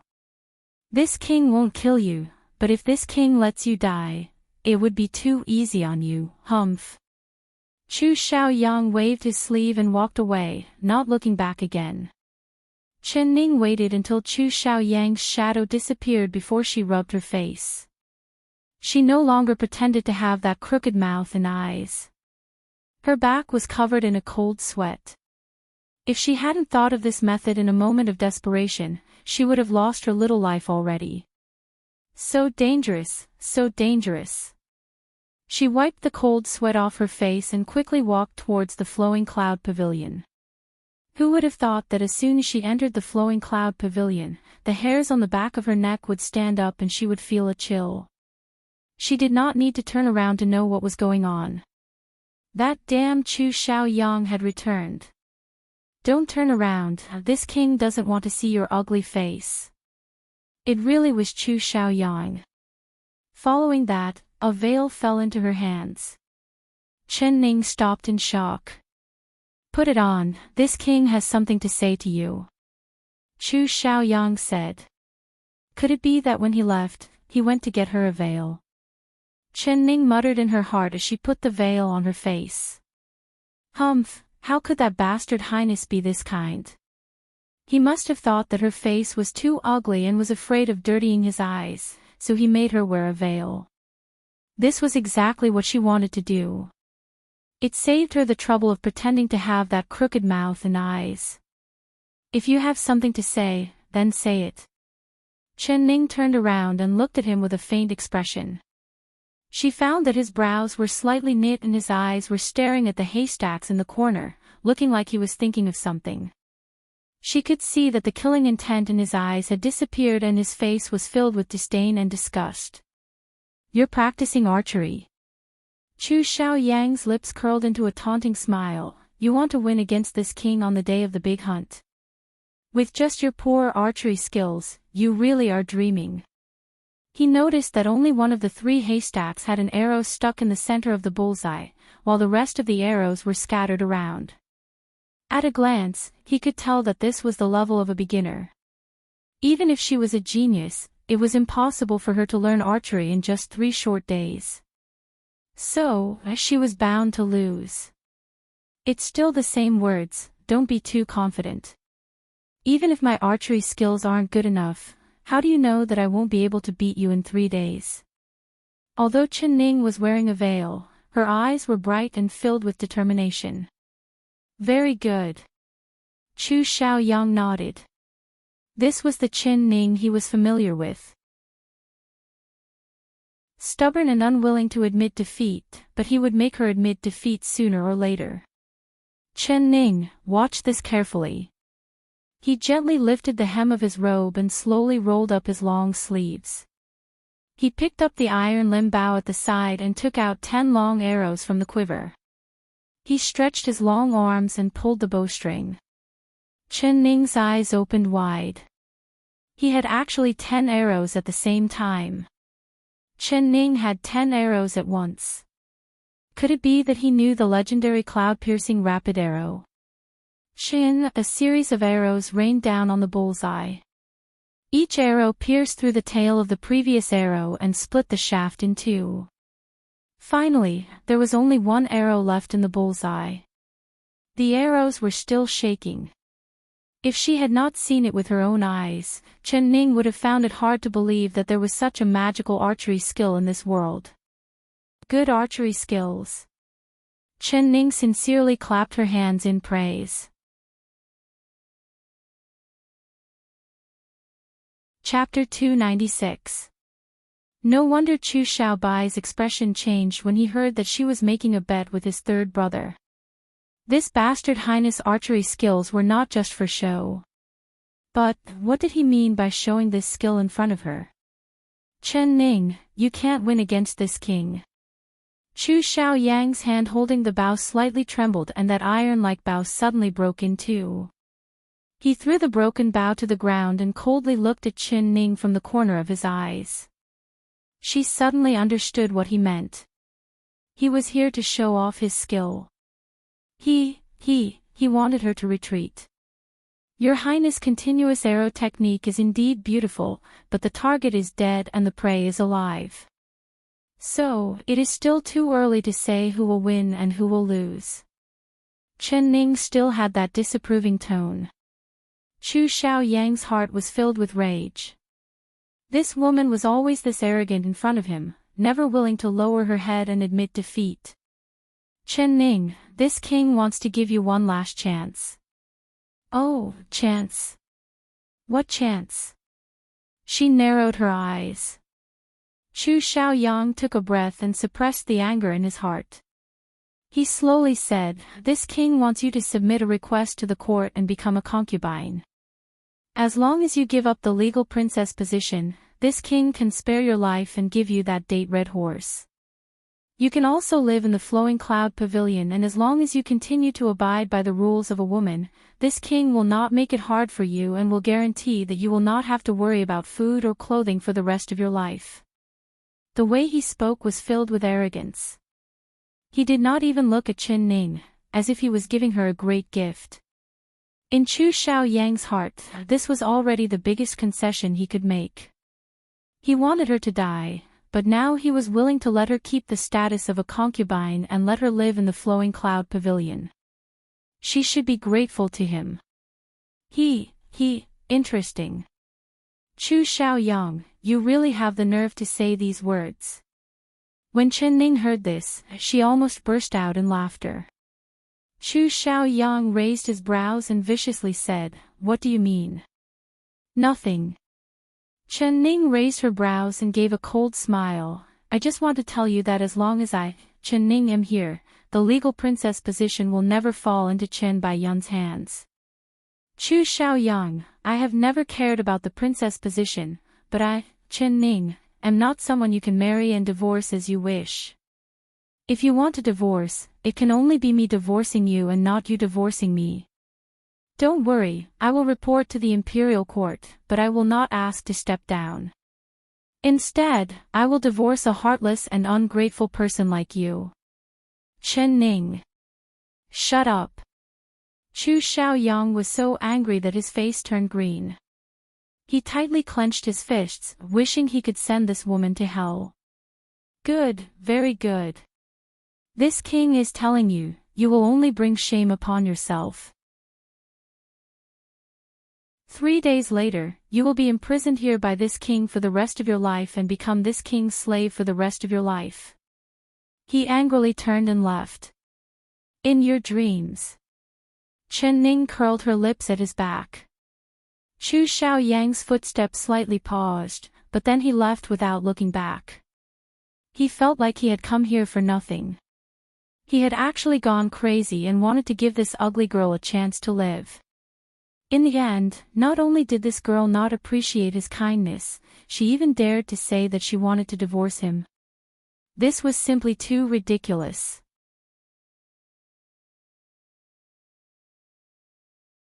Chapter 297. Although Chen Ning had boasted, she had personally seen Chu Xiaoyang's archery skills. She really did not know how to win this battle.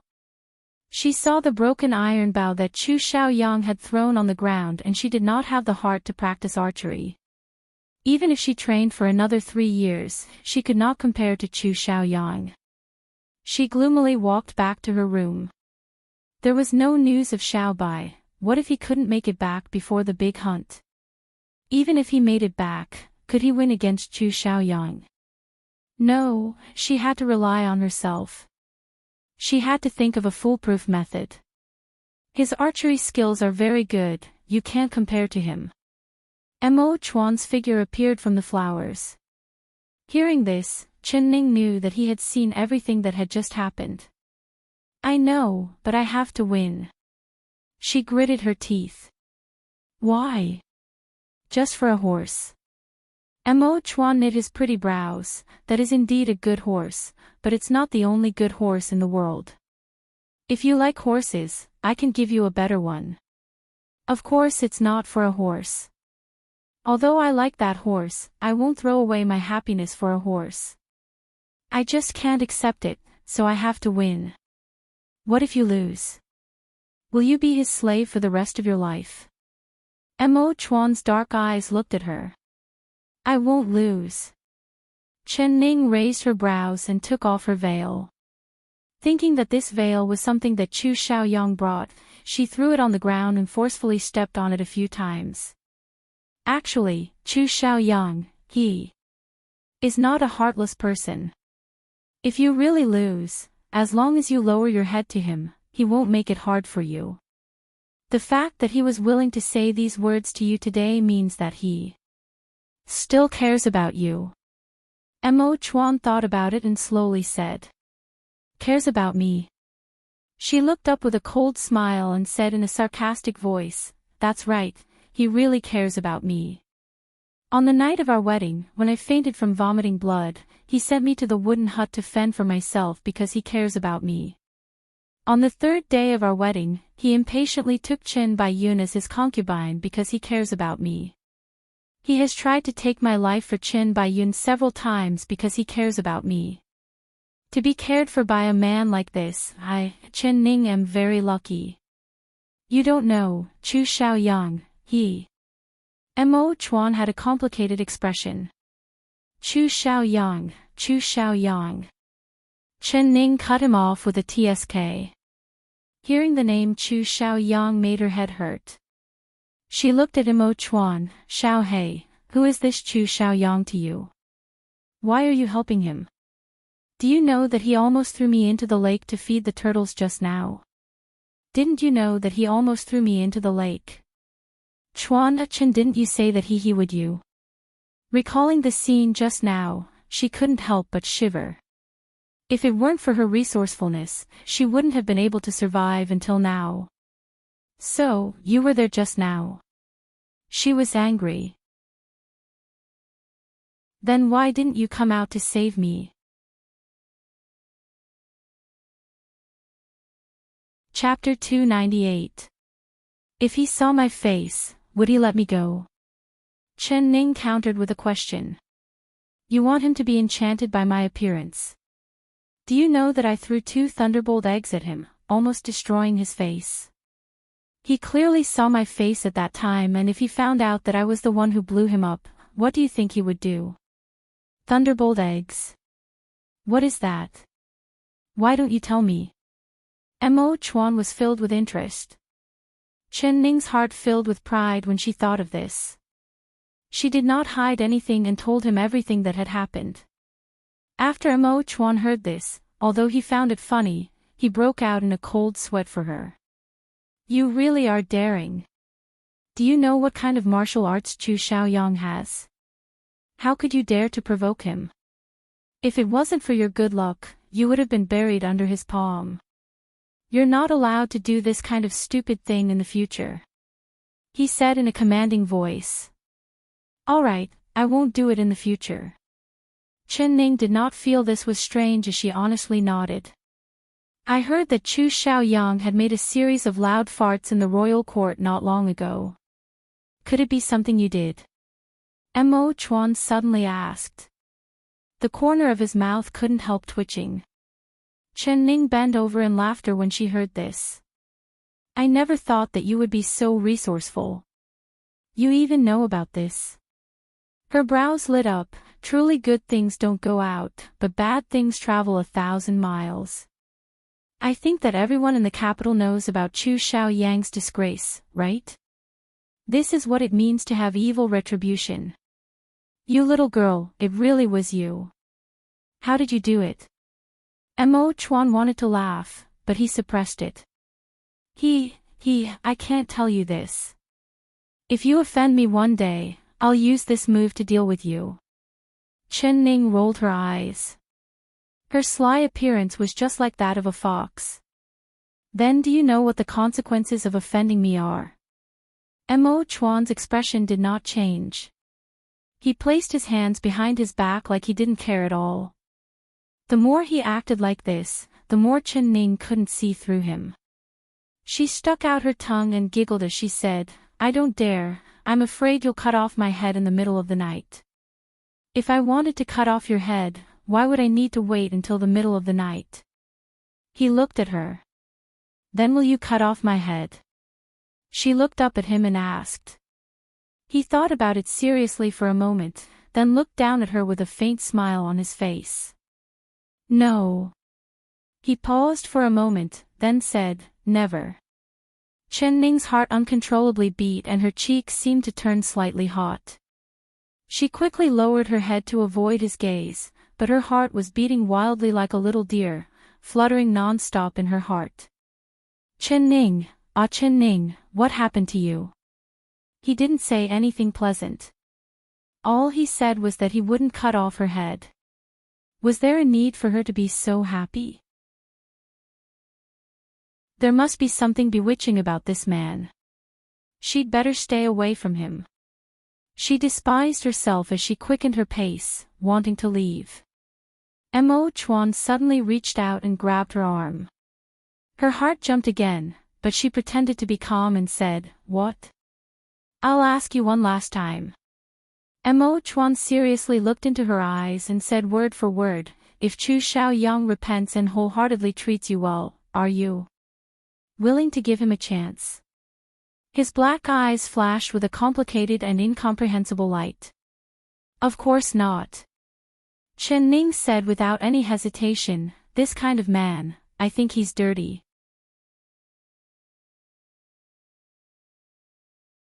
Chapter 299. Chen Ning suspiciously looked at him, feeling like she could not understand him at all. So you're saying that you've made up your mind to separate from him? Separate? Chen Ning curled her lips into a lazy smile. Of course not, I'm going to divorce him. Mo Chuan looked at her firm eyes and his heart suddenly filled with a strange kind of gentleness. Then what if you lose the competition? He deliberately teased her. Chen Ning couldn't help being angry. She forcefully glared at him, Xiao Hei, if you're discouraging me again, I won't return what I owe you. Won't return it? That won't do. Mo Chuan's eyes flashed with a faint smile. That pair of cold eyes instantly became lively. Chen Ning couldn't help looking away as she muttered in her heart. When this person's eyes contained a smile, it was like peach blossoms were blooming. Hey, Xiao Hei, do you know the rules of the hunt? She was just casually asking, but she never thought that Mo Chuan would slowly nod. I know. You really know. Aren't you an assassin? How do you even know this kind of thing? Chen Ning looked at him with doubt. As an assassin, there are many things that we need to know, otherwise we wouldn't even know how we died. If there's anything you don't know, just ask. Then tell me, what was the competition like that day? Chen Ning looked at the green grass on the ground that was like a thick carpet. She sat down on the grass and looked at Mo Chuan with her chin in her hands. Her sitting posture was very casual, without the slightest bit of restraint that a young lady should have. Mo Chuan was a little stunned, but then a smile flashed in his eyes as he sat down beside her. The competition should be held in the Royal Hunting Ground, which is a very large hunting ground. Before the competition starts, there will be large amounts of game, and after the competition starts, there will be free archery. Then the person who shoots the most game in a certain amount of time wins. His words were very concise and Chen Ning understood once she heard it. This competition is quite fair, but if everyone shoots at the same time, how do we know who shot the game? She then asked. Everyone's arrows will be engraved with a unique mark.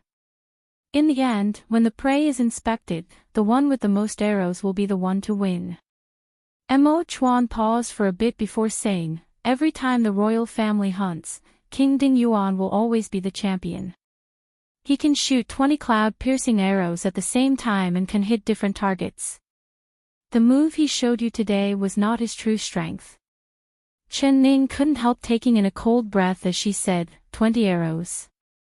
Mo Chuan nodded with a serious expression. She tilted her head and she said, then how does your archery skills compare?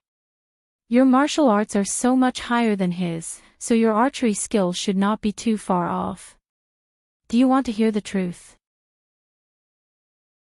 Mo Chuan softly said, in terms of martial arts, he is inferior to me, and in terms of archery, I am inferior to him. AI. Chen Ning gave a sigh and bent her knees. She placed her chin on her knees and fell into a daze. If only Xiao Bai could come back in time, she suddenly said. Even if Chu Xiao Bai comes back, he won't be able to help. On that day, eldest princess and Lo will personally host the hunt, so you must have heard of her reputation. She is a very fair person and has a fiery temper. No one has ever dared to play tricks under her eyes, and no one has the guts to do so. Even that stinky brat doesn't dare, so you should give up on that thought.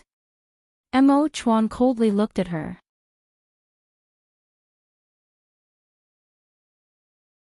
Chapter 300. He unconsciously revealed a trace of hostility. Although his expression was very subtle, he was not wearing a mask right now, so his expression did not escape Chen Ning's eyes. You don't seem to like Xiao Bai. Do you have a grudge with him? But it doesn't seem like it. If you had a grudge, you would have 100 chances to take his life. When you fought with him, you did not use your full strength at all. Although she was not a martial arts expert, she could still see that with Mo Chuan's strength, as long as Chu Xiao Bai was hit by a single punch or kick, he would be heavily injured. Even when Mo Chuan taught Chu Xiao Yang a lesson that day, he did not overdo it. He only made him look bad in front of everyone, but he did not harm a single hair on his head. His every move was completely unlike an assassin who killed without batting an eyelid. Mo Chuan, just who are you? The more she thought about it, the more suspicious she felt. Also, you've been helping me all this time, but you still haven't told me what you want me to help you with.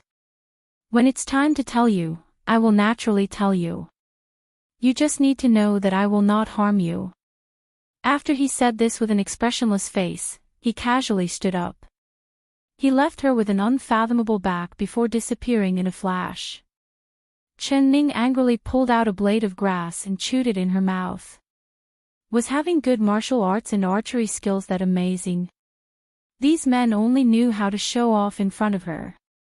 She decided that she would not ask anyone and would rely on herself.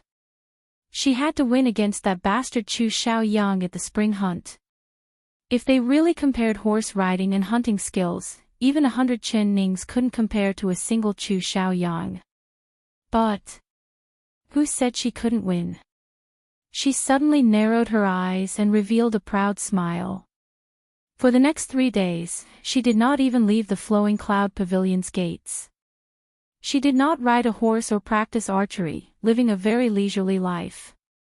The reports that Chu Xiao Yang received every day were all the same. He couldn't help feeling suspicious. Didn't this woman swear that she would win? Or was it because he showed off his godly archery skills that day, so she retreated in the face of difficulties? No matter what it was, winning that competition was as easy as winking for him. After 3 days, it was finally the day of the spring hunt. The spring hunt held by the royal family was a great day that the young masters of the capital looked forward to. This was because on this day, they would be able to show off their elegance and heroism, as well as their horse riding and archery skills.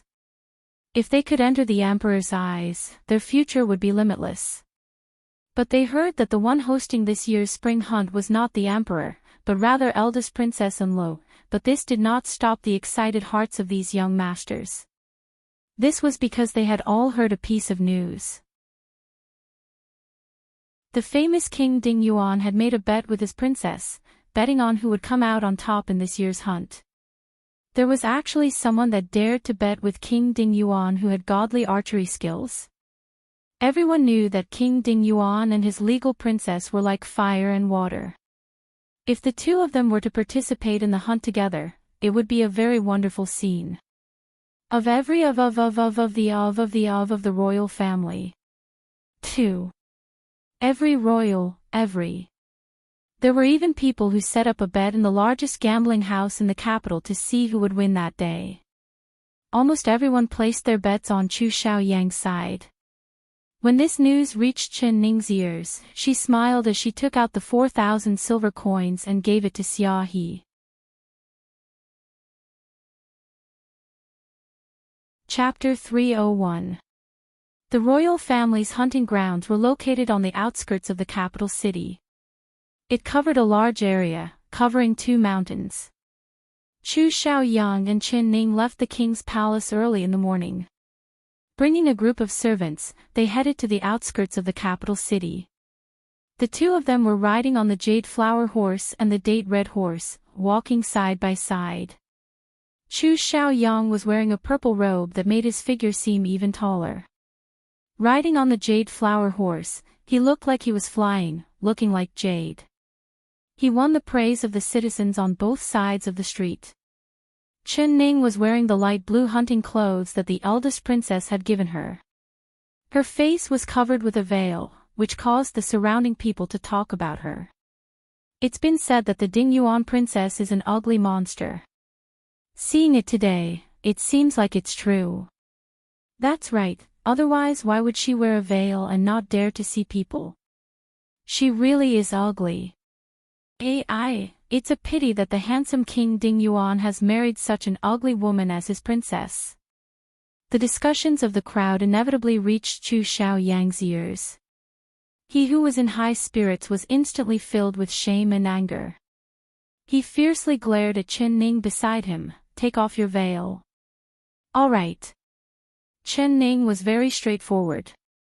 She reached out and took off her veil. She never thought that the discussions around her would become even louder. She really is ugly. Her face is even uglier than a monkey's butt. Chu Xiaoyang's face turned green with anger. He stared at Chen Ning's red and white face and said, Chen Ning, can you not put that mess on your face? Your Highness, this princess has dressed up for this big hunt and spent an entire 4 hours on it. This princess thinks it looks good, but if your Highness doesn't like it, you don't have to look. Chen Ning casually shrugged her shoulders.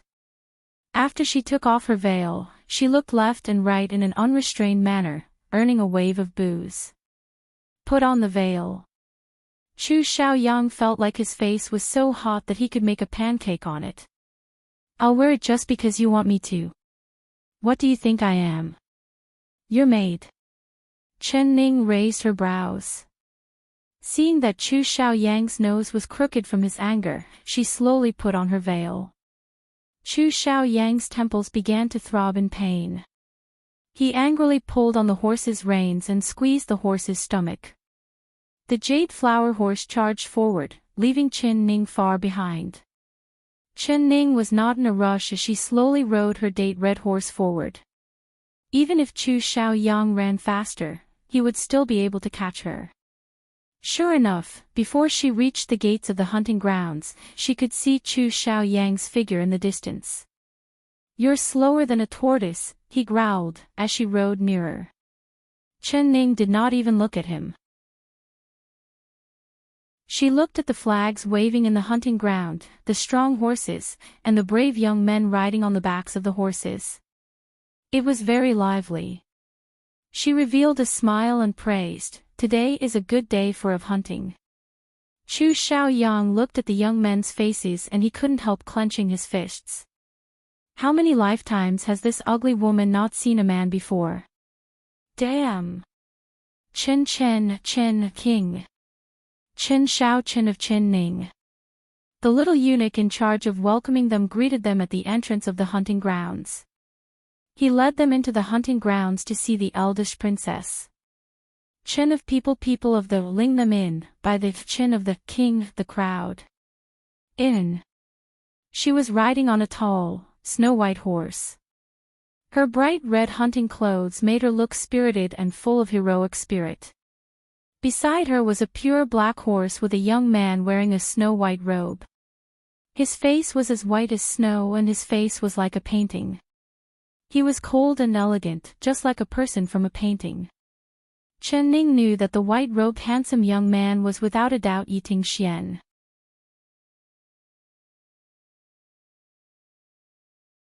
Chapter 302. Greetings to the eldest princess.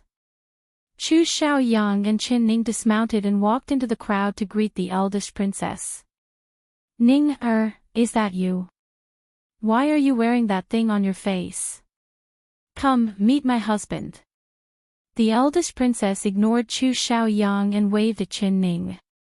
Her face was filled with a smile and her face was glowing.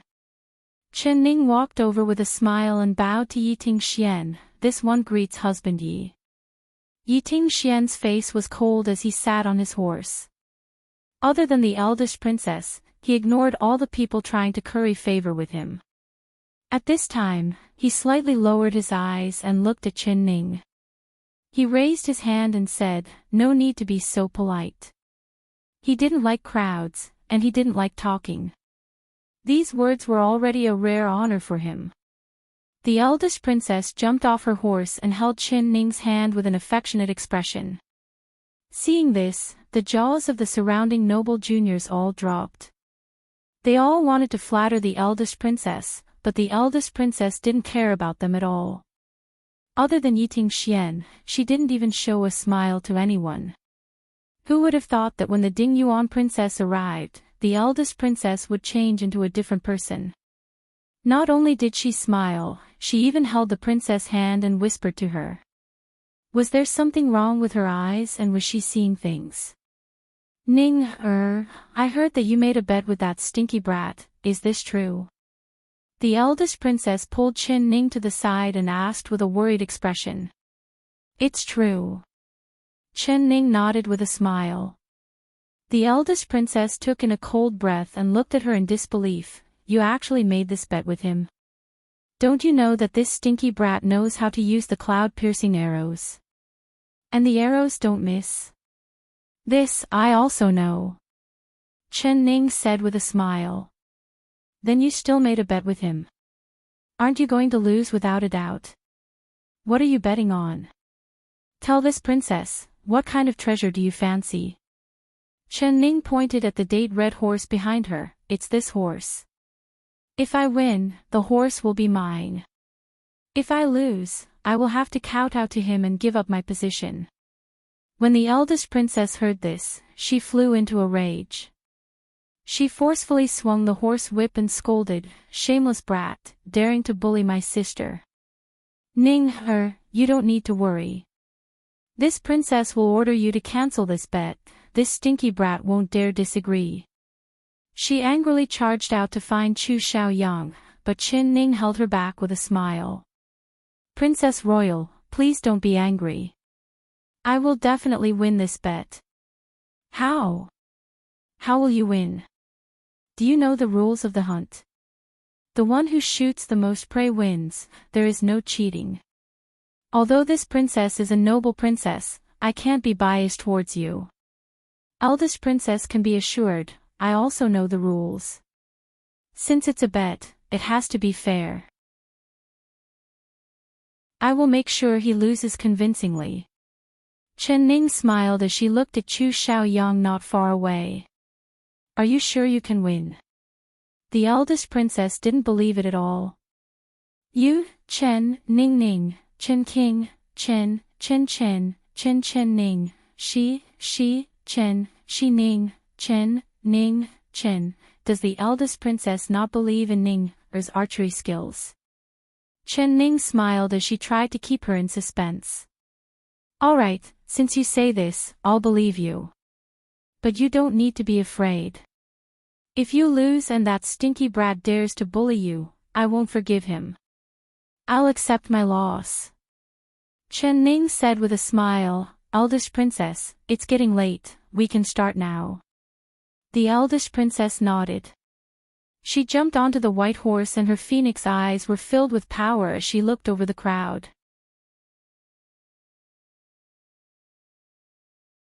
Chapter 303. The eyes of the youths flashed with an excited glow as they all looked at the eldest princess. They saw the eldest princess slowly raise the horse whip in her hand and drop it down. The hunt begins. As soon as her voice fell, the youths on horseback charged out like wild horses. They carried their bows on their backs and rode their horses, charging into the forest in the hunting grounds. Chu Xiaoyang was the first to charge out. His purple robe fluttered in the wind as he rode his jade flower horse away, disappearing without a trace in the blink of an eye. There was only the eldest princess, Yiting Xian, and Chen Ning left in the center of the field. That stinky brat, he actually ran off without waiting for you. He really deserves to die. The eldest princess angrily swung her horse whip as she stared in the direction Chu Xiaoyang ran off in. Her heart was filled with regret towards Chen Ning. She wanted to repay Chen Ning, so she thought of this method to bring the two of them together, but she never thought that it would backfire. Seeing that Chu Xiaoyang was ignoring Chen Ning, being so heartless, she was afraid that Chen Ning would be sad. She pulled Chen Ning's hand and said, Ning, come with me and Ting Xian. We'll go into the forest together, we can take care of each other. Chen Ning shook her head with a smile and said, Eldest princess, it's best if you go with husband Yi. Otherwise, if we catch some prey, others will say that the eldest princess is biased towards me. She jumped onto the date red horse and with a clench of her legs, the date red horse followed behind everyone as they charged into the forest. This forest was very large and the trees were very dense. It was a good time for prey to move out. She was already lagging behind the others, and by the time she entered the forest, the youths who were fighting to be the first had already disappeared. The trees covered the sky and it was as if she was the only person left in this world. Chen Ning took the bow from the back of the horse and took out a golden feather arrow. The arrow shaft was wrapped in bronze and there was a Ning word engraved on it. Spring was the season for wild beasts to move out and adding in the large amounts of prey in the hunting grounds, there were chickens, rabbits, and other small beasts everywhere in the forest. She was not in a rush to hunt as she leisurely rode her horse through the forest. The competition time was 8 hours, so she still had a lot of time to waste. Chu Xiaobai did not come back to help her like he said. Chen Ning knew that he was delayed by something, but it was a good thing she had already thought of a way to win. She had even rejected Imo Chuan's request to secretly help her. To win, not only did she have to rely on herself, she had to win beautifully. Idiot! You haven't even caught a rabbit and you want to win against this king. In your dreams. With the sound of horse hooves, the jade flower horse flew over as fast as lightning. The young man on the horse was wearing a fluttering purple robe and had a handsome face. It was Chu Xiaoyang. The horse's bow was filled with prey, rabbits, deer, and pheasants. Each prey had a white feather arrow stuck in its fatal spot, and the arrow shaft was engraved with the word Yang. He coldly looked at Chen Ning and then rode past her without any hesitation. He was indeed the godly arrow king that everyone praised. He had only entered the forest for a short while, but he had already returned with a bountiful harvest. There was so much prey that even his horse could not carry them all. Chen Ning knew that he was going back to the hunting grounds, so she smiled until her eyes narrowed. She followed the horse's instructions and gradually entered the depths of the forest. She saw a huge tree not far ahead. It was as thick as 2 people wrapping their arms around it. The trunk was straight and there were many small blue flowers blooming on it. She urged her horse forward and reached out to pluck a flower to wear. Suddenly, she heard a loud shout behind her.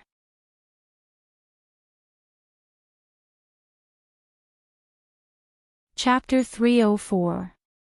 Chen Ning turned around and saw that Chu Xiaoyang had unknowingly appeared not far behind her. His eyes were staring right at her with a ferocious expression. He slowly raised the iron bow in his hand and took out a white feather arrow. He slowly pulled the bow and pointed the arrow at her. "Don't move," he shouted in a sharp voice. His expression actually contained a trace of nervousness. The surroundings were completely silent. There was only the sound of the wind blowing through the forest leaves. Chen Ning revealed a smile. She slowly took back the hand that was picking the flower and fixed her hair. Then she said as if nothing had happened, "Your timing is very good. There is no one here, so it's perfect for you to silence them." Chu Xiaoyang gritted his teeth and his fingers suddenly loosened. The white feather arrow let out a sharp whistle as it cut through the air. It brought with it a chilling aura as it flew at her. She did not even have time to react before the white feather arrow flew past her ear. With a duo sound, it deeply pierced into the tree behind her. What did he mean by this? Was he deliberately trying to scare her? Chen Ning knit her brows and saw Chu Xiaoyang throw away his bow. He jumped off his horse and threw himself at her. He grabbed her arm and pulled her off the horse. "You!" She did not even have time to say anything before he grabbed her and rolled several times on the ground. When they stopped, the two of them were in a very sorry state. Their hair and bodies were covered in dirt and grass. "Chu Xiaoyang, what are you?" Chen Ning did not even finish before Chu Xiaoyang covered her mouth. His eyes were tightly locked in front of him and his muscles were tightly stretched, just like a cheetah waiting to pounce. She immediately realized that something had happened. Following his gaze, she broke out in a cold sweat and the hairs on her arms stood up. He saw that on the tree full of blue flowers in front of him, something had suddenly appeared. It was wriggling, and the blue flowers moved with it. Taking a closer look, they weren't blue flowers at all. They were actually two giant snakes covered in blue spots. One of the snakes had a white feather arrow stuck in it and was nailed to the tree. The other giant snake was spitting out its long tongue and making a hissing sound. The light coming from the snake's eyes made her tremble. Snake! She was not afraid of the heavens or earth, but she was afraid of this kind of soft and slippery creature, especially this kind of terrifying giant snake. Normal snakes were not poisonous, but this giant snake in front of her had a triangular head and its body was covered in blue spots, so it must be extremely poisonous. Suddenly, there was a flash of blue light in front of her and the giant snake shot out like lightning. It opened its mouth full of poisonous fangs and spat out a long blood-red tongue as it viciously bit at Chen Ning. Chu Xiaoyang's left hand suddenly reached out and lured the giant snake to bite him. The snake changed its target and bit his left arm, sinking its teeth deep into his flesh. At this time, his right hand came out and with a muffled ping sound, the giant snake's head hit his head. This punch was very powerful, and the giant snake's head was immediately flattened. It lay limply on the ground, motionless. Escaping from death, Chen Ning let out a long sigh of relief. Looking down, she saw that there were several deep teeth marks on Chu Xiaoyang's left arm. It had already turned purple and was currently leaking black blood. "You!" She bit her lip and couldn't say anything for a moment. If he hadn't intentionally lured the snake to bite her, she would have been the one being bitten.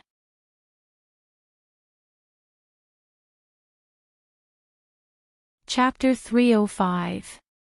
Chu Xiaoyang bent over to pick up the longbow on the ground. Before he could stand up, he gave a violent shudder. The snake venom filled his body and his body swayed. With a put-ong sound, he was like a piece of wood as he fell to the ground, sprawling out on his back. The position he fell in was too ugly. He struggled to stand up, but the snake venom acted too quickly. In this short amount of time, his four limbs had already turned numb and he couldn't even move a finger. Chu Xiaoyang. A shadow suddenly appeared in front of him. Chen Ning walked in front of him and her bright eyes looked at him without blinking. "Why did you save me?" "Stop talking nonsense." The only thing he could move was his tongue, but it was not listening to him anymore. Come here, take out the short knife on my waist. Although he could not move, his sharp aura did not decrease at all. Chen Ning touched his waist and took out a snow-white knife. I'll give you 2 choices now. 1. Stab this knife into my heart. 2. Use it to cut off my left arm. Choose for yourself, now. He shouted in a sharp voice. What do you mean? She looked at him with a frown. Either you kill this king, or you cut off this king's arm. However, this king is warning you, as long as this king lives, this king will torture you until you die. Chen Ning, if you are a smart person, you should know what it means to end everything once and for all. Chu Xiaoyang revealed a fiendish smile, making his handsome face become twisted. Did he want her to stab him to death with a single stab? Chen Ning slowly raised the knife. Chu Xiaoyang's eyes did not even blink as he revealed a strange fiendish smile on his face. This smile was already frozen on his face because the muscles on his face had already become stiff. Her knife suddenly fell down, but it fell on his left arm. She quickly cut the place where the poisonous fangs had bitten twice and a large amount of poisonous blood began to pour out. Chu Xiaoyang, if you want to die, then I won't let you die. You want to torture me, alright, then you can continue living. We'll see who tortures who to death. She said these words through gritted teeth. Then she placed her mouth on his wound and forcefully sucked on the poisonous blood. She sucked and spat it out. The stench of the poisonous blood was pungent, but she continued to suck in mouthful after mouthful. Only when the blood flowing out of his wound had turned bright red did she raise her head and wipe away the black blood at the corner of her mouth with a look of disgust. It stinks. Chu Xiaoyang, did you grow up eating shit? Why is your blood so smelly? Chu Xiaoyang's eyes turned red as he stared at her. If he could still move, he would not hesitate to strangle this woman to death. Her tongue was even more venomous than the blue flower giant snake. The veil on her face had already fallen off during the tumbling just now, and what he saw was her face covered in thick rouge and makeup. The corners of her mouth were stained with purplish black blood, and her long hair was messy and stained with dirt and grass. She looked dirty and ugly. Although she had sucked out Chu Xiaoyang's poisonous blood, the poison had already entered his body. If she did not have the antidote, he would die without a doubt. Although she had sucked out Chu Xiaoyang's poisonous blood, the poison had already entered his body. If she did not have the antidote, he would die without a doubt. As long as there was a place with poisonous snakes, there would be an antidote within 7 steps.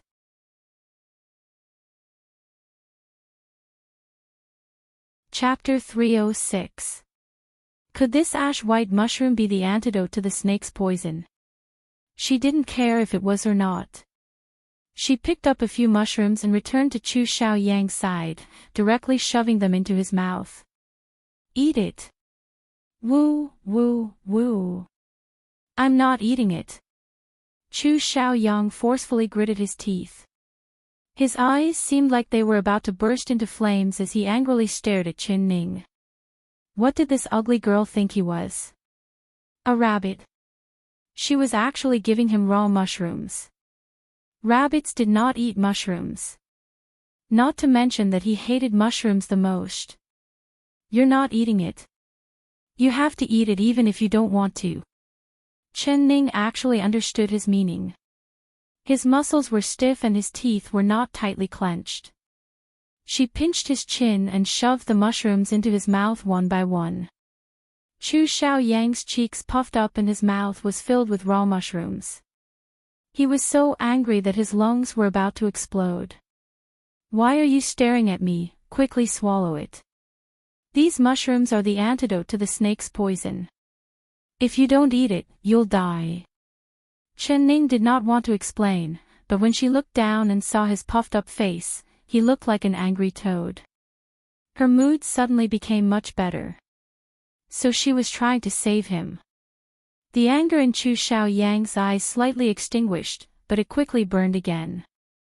This damn girl, she had stuffed his mouth full of mushrooms, how could he swallow it? He did not even have the strength to chew. Hey, why aren't you eating it? Are you dead? Chen Ning waited for a while and saw that he was still puffing up his cheeks. She poked his cheeks in confusion and found that his skin was still warm and elastic. He wasn't dead. Woo, woo, woo, woo. You're the one who's dead. Chu Xiaoyang angrily cursed in his heart. Oh, I understand, you can't chew it. Chen Ning patted her forehead and suddenly realized something. She dug the mushrooms out of his mouth one by one. Forget it. Seeing that you saved me earlier, I'll be a good person to the end. This miss will chew it up and feed it to you. She was disgusted that the mushrooms in his mouth were covered in his saliva, so she went to pick some new mushrooms and chewed them up. Then she went to the horse's back to get a water bag. Chu Xiaoyang, these mushrooms might have antidotes, but they might also have a strong poison. If you don't eat them, you'll die. If you eat them, you might also die. Chen Ning's mouth was filled with mushroom dregs as she spoke in an unclear voice. When he heard this, he was so angry that he almost exploded again. What the F***ck are you talking about? Wait a minute. She was going to feed him. You're not going to feed me mouth to mouth, are you? His eyes widened in horror as he saw her face slowly coming closer. I'd rather die. He shouted angrily. Dream on. Chen Ning understood the meaning in his eyes. She spat out the mushroom in her mouth onto her hand and forcefully spat out, "This miss thinks you're dirty." She pinched his chin and stuffed the mushroom bits into his mouth. She picked up the water bag and poured several mouthfuls of water into his mouth. Cough, cough, cough. Chu Xiaoyang choked on the water and began to violently cough. His eyes popped out and his face turned completely red as he stared at Chen Ning without blinking. This damned woman, how dare she feed him something she had chewed? She thought he was dirty. When he thought about how the food he had just swallowed had come out of her mouth after chewing it, he felt nauseous. Cool. He really wanted to vomit.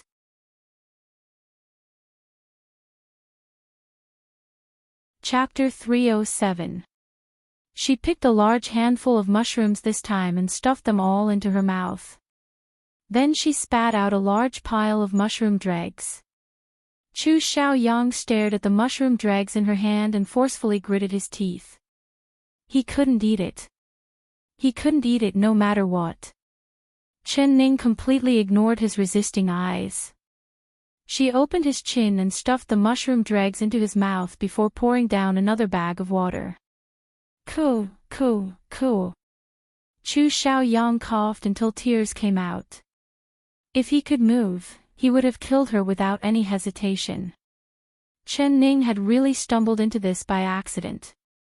The ash-white mushrooms really were the antidote to the snake poison. Chu Xiaoyang felt his numb limbs slowly regain some feeling, but it was only feeling. If he wanted to move a finger, it would be very hard.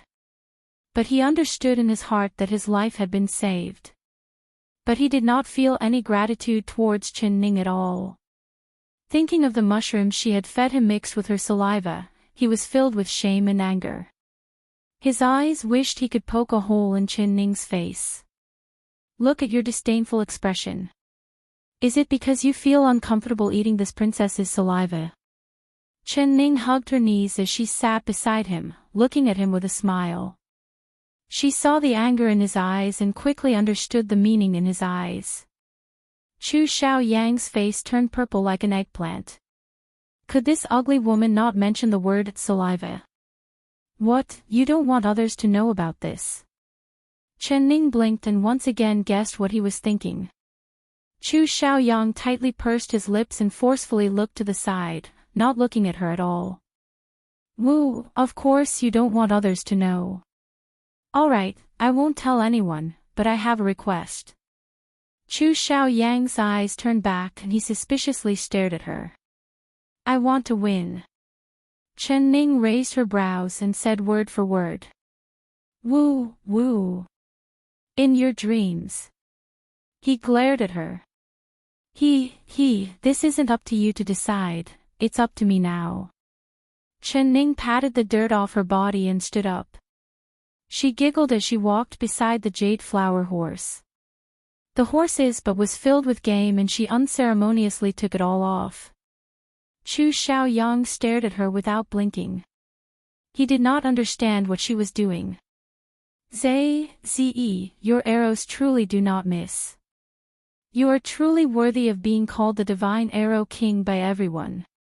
Chen Ning smiled as she praised him, but when Chu Xiaoyang heard it, it was filled with mockery. Then he saw Chen Ning pull out the white feather arrow from an antelope and insert the golden feather arrow with the Ning word engraved on it. He immediately understood what she meant. Woo, woo, woo, woo, woo, woo. He was furious. How could there be such a shameless woman in this world? He actually thought of this kind of method to replace the beam with the pillar. She actually dared to openly take his prey as her own in front of his eyes. What eye is? Of course I'm hunting. Could it be that your eyes are for breathing? Chen Ning said with a smile that angered people to death. The most annoying thing was that every time she pulled out a white feather arrow and replaced it with a gold feather arrow, she would first glance at Chu Xiaoyang and then slowly say something. Ching. 3. 5. All of them were shot by me. Chu Xiaoyang's lungs were about to explode, but he could not move at all. He could not use any strength at all.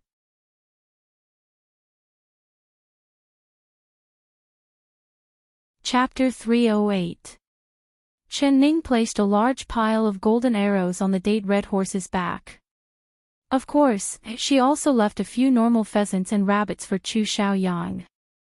Otherwise the respected highness with the title of divine archer would not be able to catch a single prey, which would raise everyone's suspicions. Chen Ning raised the dagger again and the blade glowed. She rubbed Chu Xiaoyang's cheeks. She revealed a calm smile and said, Are you very angry? Woo, being angry will make your blood flow faster. The poison in your body has not been cleared yet, so being angry will only harm you. Didn't you just lose a horse to me? You wouldn't be so stingy that you can't even lose a horse, right? She was in a good mood, but seeing Chu Xiaoyang's eyes roll back from her anger and how he was exhaling more than he was inhaling, she was worried that he would be angered to death. After all, he had just saved her, so she could only close her mouth. She saw that his arm was still bleeding, so she cut off a piece of his clothes with the dagger. She wrapped it around his wound and tied it tightly. All right, this way you won't die from bleeding too much. She clapped her hands and said. Chu Xiaoyang's brows jumped up. She was still cursing him to die. Could this ugly woman shut her mouth? He tightly closed his eyes and did not even look at her. His nostrils were still breathing heavily. No matter what she did, he would never be grateful to her. Woo, it's getting late, we should go back. Chen Ning looked up at the light coming through the gaps in the leaves and estimated the time. It seemed like they had been here for quite some time already. She strenuously helped him up, using almost all of her strength to get him onto the horse's back, and then she slung him over the jade flower horse's shoulder like a ragged sack. You're so heavy. Why are you heavier than a pig? She wiped the sweat off her forehead and complained in a snappy voice. Woo, woo, woo, woo. You dare call this king a pig? Chu Xiaoyang wanted to move his mouth, but he found that his tongue was like a piece of wood, not feeling anything at all. His stomach was stuck to the hard saddle and his head was low. His blood was flowing backwards and he felt dizzy. Even if he wanted to speak, he couldn't. Chen Ning jumped onto the date red horse and held the jade flower horse's reins with one hand. After identifying the direction, she slapped Chu Xiaoyang's raised butt and shouted, "Come with me." She actually dared to hit his butt. Chu Xiaoyang's face instantly turned red and his eyes popped out. He almost spat out a mouthful blood. Woo, woo, woo, woo, woo, woo, woo. Chen Ning led the jade flower dog through the lush forest. There were no roads in the forest.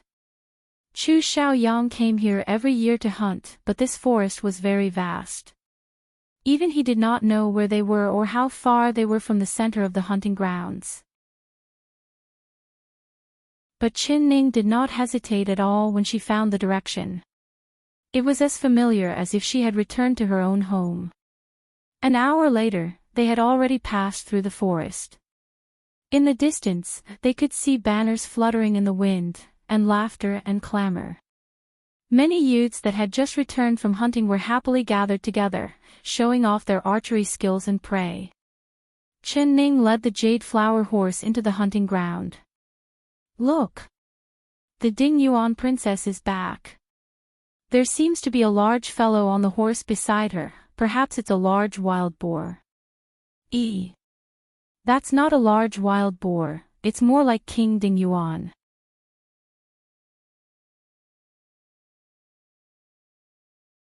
Chapter 309. Chu Xiaoyang was ashamed. Every time he went hunting in the past, he would ride the jade flower horse and return with a full load of prey, winning everyone's praise. But today, he was being carried on the back of a horse like a wild boar. He had lost all his face. He lowered his head, wishing he could dig his head into the ground. Chen Ning. Father hates you to death. Ning, why did you only come back now? Where's that stinky brat Chu Xiaoyang? Xiaoyang, what happened to him? The eldest princess rode her white horse through the crowd of youths and came out to greet them. Although she was angry at Chu Xiaoyang for being heartless, he was still her blood-related nephew and they were connected by blood. Seeing Chu Xiaoyang not moving at all on the back of the horse, she revealed a look of worry. Woo, he was bitten by a snake in the forest and was poisoned. Although I found some mushrooms for him to eat, temporarily suppressing the poison in his body, he still can't move. The eldest princess should quickly find a doctor to treat him. Chen Ning's face did not turn red as she spoke in a calm voice. Not a single word she said was false, but when Chu Xiaoyang heard this, he was filled with rage. If it wasn't to save an ugly monster like you, father wouldn't have been bitten by a snake. Chu Xiaoyang was carried into the tent and the accompanying doctor quickly came to take his pulse. Then he gave him a prescription to clear the poison. After taking the medicine, he fell into a deep sleep. Doctor, is there anything wrong with him? The eldest princess stood in front of the bed and looked at him with a worried expression. Reporting to the eldest princess, His Highness' body is strong. Although the snake poison is strong, the princess has already fed His Highness the right antidote, so most of the poison has already been removed.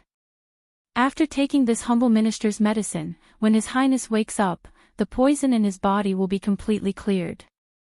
But for the sake of His Highness' body, this humble minister suggests that he rest in bed for 2 days.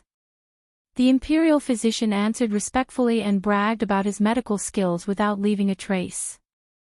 All right, thank you for the trouble. Go and receive your reward. The eldest princess' heart fell back into her stomach as she sent the doctor away. When she heard that Chu Xiaoyang was fine, her anger towards him rose again. She glared at the unconscious Chu Xiaoyang on the bed and then turned around to grab Chen Ning's hand.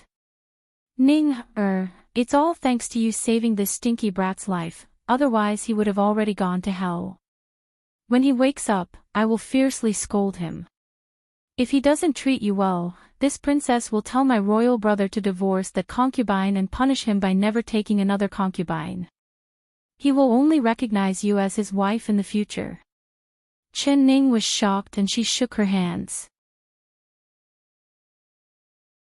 She could not accept the eldest princess' kind intentions. She did not want to be trapped by Chu Xiaoyang's side for the rest of her life. What? You're not willing? The eldest Chen's face. I'm not willing. Chen Ning gave a light cough and said with a serious expression. You want? Don't you want him to treat you wholeheartedly? As long as he divorces that concubine, he will only have you as his legal wife. Adding on the fact that you saved him, he will definitely treat you well. That stinky brat is not a heartless person, he.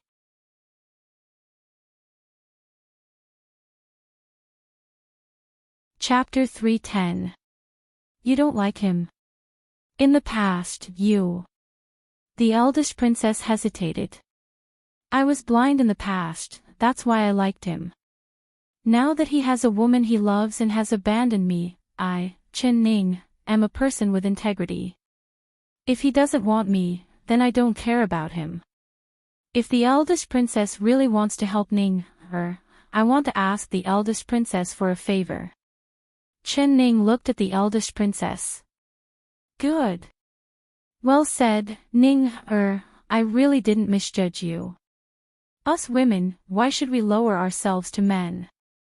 The eldest princess raised her brows and patted her shoulder in praise.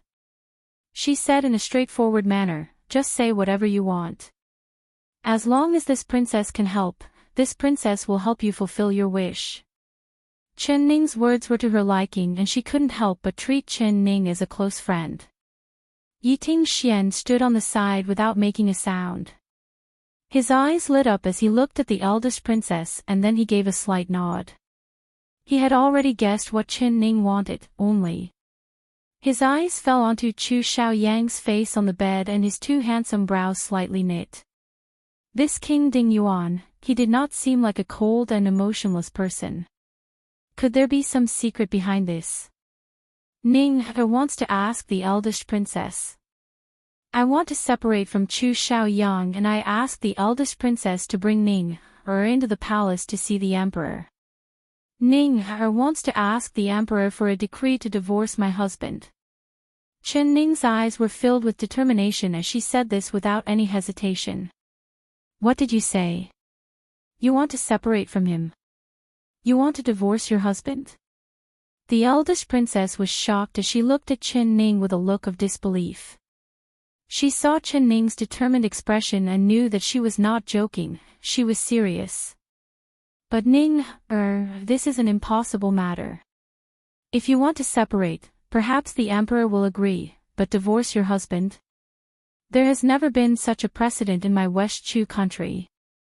Although he doesn't treat you well, you can forget about divorcing your husband. Divorcing him is the same as divorcing the royal family's face. My royal brother will definitely not agree. She gave a sigh as she spoke. Her words were filled with sincerity. If these words were said by someone else, she would have already been enraged. But she truly liked Chen Ning, that was why she said these heartfelt words to her.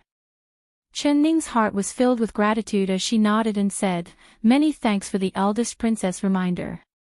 Since it's like this, then I'll separate from him. Can the eldest princess bring me into the palace to see the emperor?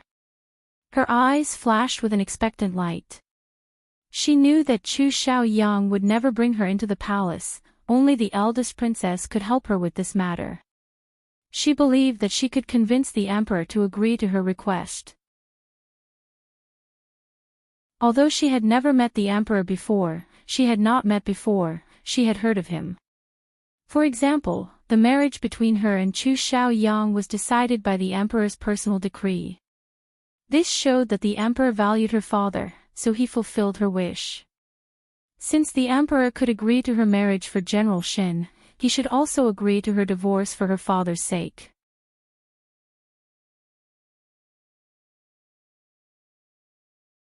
Chapter 311.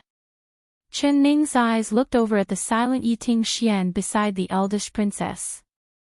With a faint smile, she said, Ning is bold and wants to ask the eldest princess a question. If there is a day that husband he marries a concubine, what will you do? If he regretted it and changed his mind, would you still reconcile with him? Of course not. The eldest princess blurted out. Her phoenix eyes glared at Yiting-Xian. If he dares to marry a concubine, this princess will immediately divorce him. Yiting-Xian's face turned slightly red and a trace of anger flashed across his brows. Cool.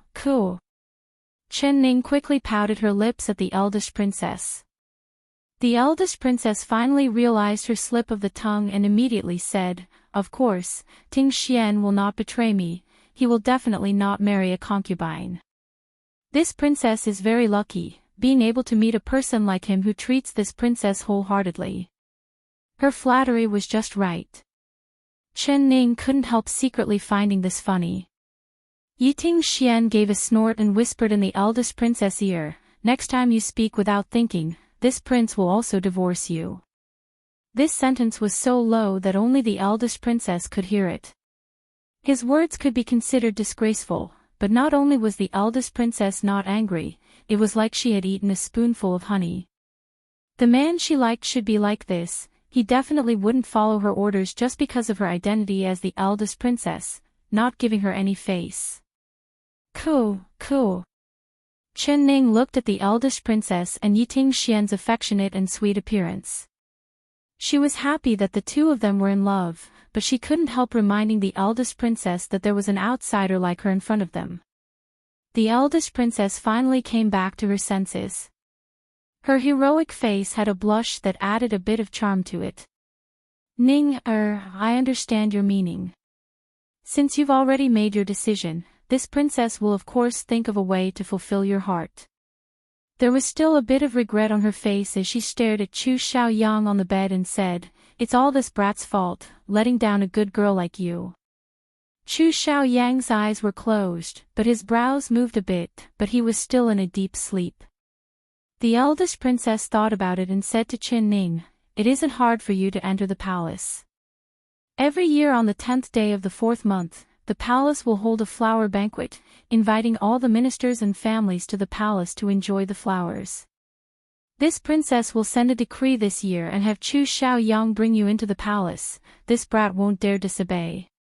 When you see the emperor, you can act accordingly. This princess will be by your side and this princess will help, so your wish will be fulfilled." Chen's heart burst with joy. She bowed and said, "Ning's heart. You don't have to thank this princess yet. There are still a few days, I hope you can think about it carefully. After all, this is related to your life's happiness." The eldest princess looked at her and a trace of regret flashed in her eyes. Chen Ning smiled and changed the topic, "Eldest princess, I wonder who will be the winner of this year's hunt. Ning wants to know, did I bring back more prey, or did he bring back more?" She looked at Chu Xiaoyang with a smile. "It's lucky you reminded me, this princess forgot about this matter. Come, let's go take a look. This princess thinks that you will definitely win." Thanks to your reminder, this princess had forgotten about this important matter. "Come, let's go out and take a look. This princess thinks that you will definitely win." The eldest princess pulled her hand and with a laugh, they walked out of the tent. Yiting-Xian slightly shook his head at Chu Xiaoyang. With a sigh, he also left. Yiting-Xian slightly shook his head at Chu Xiaoyang. With a sigh, he also left. You're tuning into the LoveLore Library YouTube channel. We're so grateful for your support and don't forget to subscribe to join us on this incredible journey through captivating stories. Your generosity through donations truly makes a world of difference, as it's the primary source of revenue that allows me to expand and enhance this channel for you. Thank you from the bottom of my heart for being a part of this adventure.